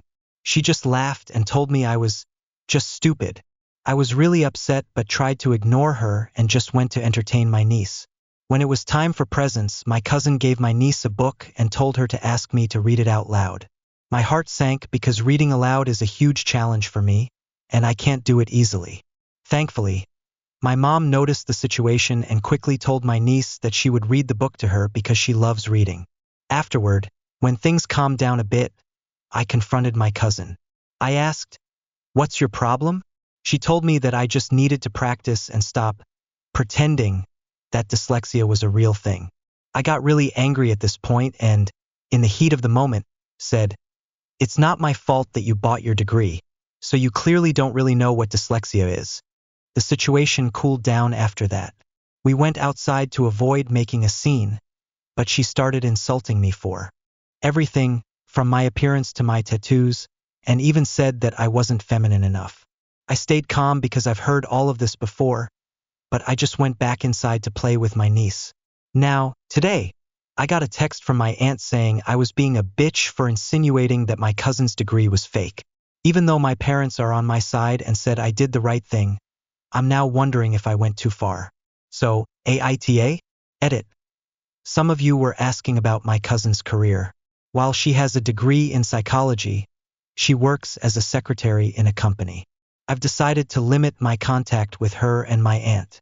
I don't want to cut them off completely to avoid family drama, but I'm definitely keeping my distance from now on. Am I the asshole for expecting an apology when my in-laws are chronically late? I've been married to my husband for 15 years, and throughout that time, I've taken on the responsibility of preparing holiday meals and organizing family gatherings for both his family and ours. His parents have a consistent habit of showing up late to every single holiday event. And I don't mean just a few minutes late, I'm talking about an hour to 2 hours late, every time. My husband and I have discussed this issue several times, and I've told him that I find their lateness rude and inconsiderate. However, he refuses to speak to his parents about it, and instead tells me that I just need to get over it. We also agreed together that his parents would not bring any major dishes for the meal since they're always late and we can't count on them to arrive on time. This year, my husband forgot about that agreement and let his mom bring mashed potatoes. When I tried to buy potatoes myself to avoid the issue, he refused and got insulted. Sure enough, the day of the gathering came and they were an hour late, just like always. This meant that the food I had spent the whole day preparing had to sit for an hour while we waited for them. When they finally arrived, they didn't offer any apology for being late. Instead, they immediately became demanding, asking for things to be cut and requesting that I fetch various items for them. During the meal, they thanked my husband for preparing everything, and when he corrected them, saying I did it all, they responded with, "Well, it's a joint effort." Needless to say, I was frustrated. Am I wrong for thinking his family owes me an apology for their consistent lateness and lack of consideration? Am I the asshole for throwing away a stupid scarf? So here's the situation. My mother-in-law, Maëlle, stayed with us over the weekend, and the entire time, she made horrible comments about me, my family, and especially our 18-year-old daughter, who is a senior in high school. It all started on Saturday. My daughter had to work a double shift at her restaurant job, and when she came home, she was so tired that she fell asleep on the couch while watching TV. Maëlle was staying in the guest room, and since my daughter was sleeping on the couch, Maëlle decided it was a good opportunity to snoop through my daughter's room while we were all asleep. What Maëlle found was a box of condoms in my daughter's sock drawer. The box had been given to her by my husband and me when she started dating her boyfriend, and the box was unopened. We gave it to her because, at the end of the day, teenagers are going to make their own decisions, and we want her to be safe. We're not religious, but our daughter is. She's been going to church with her friends since 7th grade and has a great sense of community there. She's also a virgin and wants to wait until marriage or until she feels like she's with someone long-term. She's only been dating her boyfriend for 6 months. And again, the box was unopened. So, back to the incident. Maëlle found the condoms and started screaming at my daughter, waking her up at 1 a.m. She called her every name in the book. My husband and I didn't even know this was happening because our room is on a different floor. We only found out after Maëlle went home, when our daughter told us about the whole thing. On Sunday, my daughter and her boyfriend were going to the movies. She wore a dress that was slightly above her knees with leggings underneath because it was cold. Maëlle, being the wonderful person she is, tugged on my daughter's skirt and said, "Put on something proper. It's inappropriate going to the movies dressed like a little whore, dear." At that point, my husband told Maëlle it was time for her to leave. She packed up all of her stuff and left, and I was fuming. Later that night, I went into the guest room to tidy up, and I saw that Maëlle had left behind a scarf. I was so pissed about the way she had treated my daughter that I threw it away. The next day, Maëlle called my husband asking about the scarf, and he told her he hadn't seen it. I overheard him on the phone and casually mentioned, "Yeah, I threw that stupid scarf away." Now my husband is beyond pissed at me because apparently, the scarf was a gift from his late aunt. But honestly, I feel like what Maëlle did to my daughter was so much worse than throwing away a scarf. So, am I the asshole for throwing away the scarf? Am I the asshole for beating my girlfriend's brother at a game when I would normally let him win, to prove a point? So, a little background. I, 28M, have been dating my girlfriend, 26F, for about a year now, and when I visit her house, I often play games with her little brother, 12M. We mostly play competitive video games like Call of Duty, and whenever we played, I would usually let him win just to be a good sport and keep things fun. A few days ago, I was visiting again, and her little brother had two of his friends over. While I was in the other room, I overheard them talking about me. My girlfriend's brother was saying some pretty nasty things about me, including calling me terrible at games and making fun of me, saying it was embarrassing how bad I was and that I must be mentally disabled to play that poorly. He used much more offensive language than that. He also said my girlfriend must be stupid to be dating someone like me, and his friends were laughing. I've always tried to be friendly with him, so this really stung. I decided I would confront the situation, but not in a way where I just let him have his way again. A bit later, I asked him if he wanted to play some games. He acted polite, but I could tell his friends were still laughing under their breath. So, when we played Call of Duty again, I didn't hold back and played seriously. I didn't go out of my way to be cruel, but I definitely wasn't going easy on him like I normally would. After a few rounds, he was visibly upset, and his friends were laughing at him. He ended up storming off to his room in tears. My girlfriend found out what happened and was really upset with me. Later, in the car, she told me that I had deliberately made her brother cry, and that I should have just let it go, since he's just a kid. I explained that I wasn't trying to make him cry. I just didn't like how he'd been talking about me and my girlfriend. I wanted to show him that there are consequences for saying hurtful things, and I didn't think I should keep letting him win just to avoid confrontation. Now I'm feeling guilty, and I'm wondering if I took things too far. My girlfriend thinks I should have just ignored it and not made her brother upset. So, AITA for beating him at the game to prove a point, or should I have handled it differently? Am I the asshole for refusing to send screenshots of a conversation I had with my friend's ex to her? I, 25F, have had a rocky and complicated friendship with two people, Allison, 26F, and Jack, 26M. I met them both in high school and we used to be pretty close. At one point, I even lived with them briefly, but over time we drifted apart due to a lot of drama. In recent years, our friendship has been on and off, mostly because of the complex dynamics between the three of us. Earlier this year, I had a falling out with Jack after he allegedly made defamatory comments about me. Allison warned me about what he had said, so I decided to cut ties with him. After Jack and Allison broke up, Allison started dating someone I was very close to, an ex of mine. This felt like a violation of a boundary I had set, and it ultimately led me to end my friendship with her too. However, as time passed, I reconsidered things. I ended up reaching out to Jack to apologize for how I ended our friendship. I admitted that I might have been unfair, especially since my issues with Allison at the time made me believe the accusations against Jack might not have been true. Jack accepted my apology but told me that while he appreciated it, he wasn't ready to rebuild our friendship because of the trauma the whole situation had caused him. Around the same time, Allison also reached out to apologize, and after some careful consideration, we cautiously reconnected. Fast forward to now, and Allison asked me to send her screenshots of my email exchange with Jack. She claimed she deserved to know if Jack had said anything about her in those emails. I explained to her that nothing significant was said, and that sharing those private emails felt invasive and unnecessary.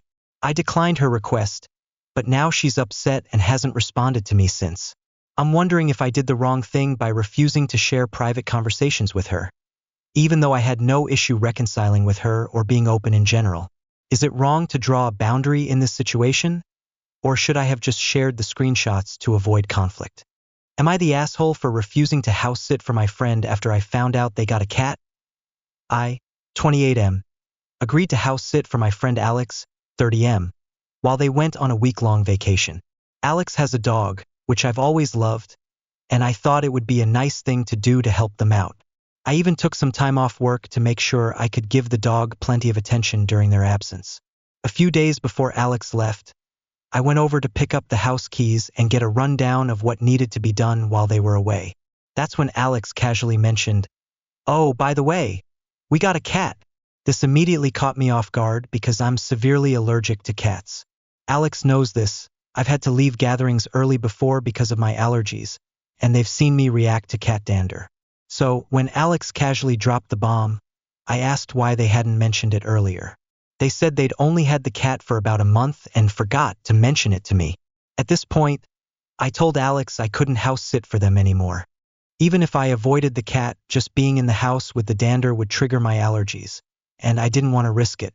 I suggested that they ask someone else to take care of the dog or hire a professional sitter, but Alex got defensive, saying that I was leaving them in a lurch right before their trip.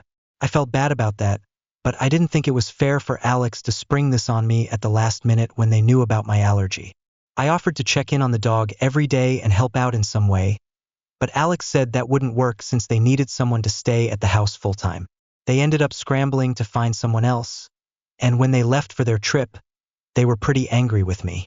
A mutual friend later told me that I should have just sucked it up for a week because Alex really needed the break, and they probably just forgot to mention the cat in the first place. I've been feeling a little guilty, like maybe I overreacted or should have just pushed through for a week to help out my friend. So, now I'm wondering, am I the asshole for refusing to house sit for Alex after I found out about the cat, even though they really needed the help? Or should I have just dealt with my allergies for the sake of their vacation? Am I the asshole for telling my son's stepdad that he's not/never will be a father to him and starting a screaming fight? I, 31M, share split custody of my son, Marcus, 12M, with my ex, Lena, 30F. Lena and I broke up shortly after Marcus was born, but we've remained friendly, even though our communication has dropped off since she married Eric, 42M, 4 years ago. We've had our differences, mainly me not approving of some things they do and them thinking I spoil Marcus, but for the most part, we've kept it civil. I love my son deeply. He's a good kid. Smart, funny, caring, and having him in my life changed it for the better. Marcus is really my only family, so I treasure the time we have together. Recently, though, I've been concerned because Marcus has gained some weight, and while I wasn't planning to do anything drastic about it, I wanted to make sure we're eating healthy and staying active. He's still involved in sports, which I encourage. The problem arose when Lena and Eric decided to take a more aggressive approach. They put Marcus on a restricted diet and are pressuring him to lose weight, which I only recently learned about. I didn't realize how bad it had gotten until I got in trouble for buying Marcus a larger size in clothes, as Eric thought he should be trimming down to fit into his old clothes. I wasn't going to apologize for buying my son pants that fit. Then last week, when I went to pick Marcus up, I was sitting inside having coffee with Lena when I heard shouting from the other room. Apparently, Marcus had been hiding snacks in his room, and Eric found some candy bars in his overnight bag. Snacks that were no longer allowed in the house. Eric, upset, showed the candy bars to us as evidence, and then called Marcus names, telling him that he wouldn't be fat if he weren't so greedy. I lost it at that point. I stood up and told him to treat my son with respect. Eric's behavior was downright cruel, and I couldn't let it slide. Marcus, understandably, went to the car to get away from the situation. That's when things really escalated. In the heat of the moment, I told Eric that he would never be a father to Marcus, and I called him a bully. There were a lot of expletives thrown around, and things got loud. Afterward, Lena texted me, furious. I tried to apologize but was still in shock from everything that had happened. She told me that while Eric's actions were a bit much, Marcus had broken their rules and Eric was right that he needed to lose weight. She also said that I don't understand what it's like to deal with Marcus's disrespect, since I only experienced the fun parts of being a parent, and that I was encouraging bad behavior by letting Marcus get away with things. I had a talk with Marcus later and reassured him that I love him just the way he is, that he has nothing to be ashamed of. He seemed a bit better, but I'm still worried about taking him back to Lena's house. I know I probably made things worse by blowing up in the heat of the moment, and maybe I should have removed myself from the situation, but I just couldn't stand by while my son was treated that way. So, am I the asshole for snapping at Eric and telling him that he's not, and never will be, a father to Marcus, even though I know it led to a huge argument? Should I have handled things differently? AITA for telling my roommate I will be charging him for future help on his computer due to his learned incompetence? For context, my roommate, 31M, and I are generally good friends. We went to college together and often hang out, watching TV shows and playing card games. I'm 27F, and I'm pretty tech-savvy. My boyfriend, 33M, works in IT, and together we enjoy playing video games, especially MMORPGs. The issue is that my roommate is terrible with technology to an almost inexcusable level. Despite being able to Google things or use trial and error, whenever he runs into any technical issue, he immediately says he doesn't know what to do and expects someone to fix it for him. This has become a constant source of frustration for me.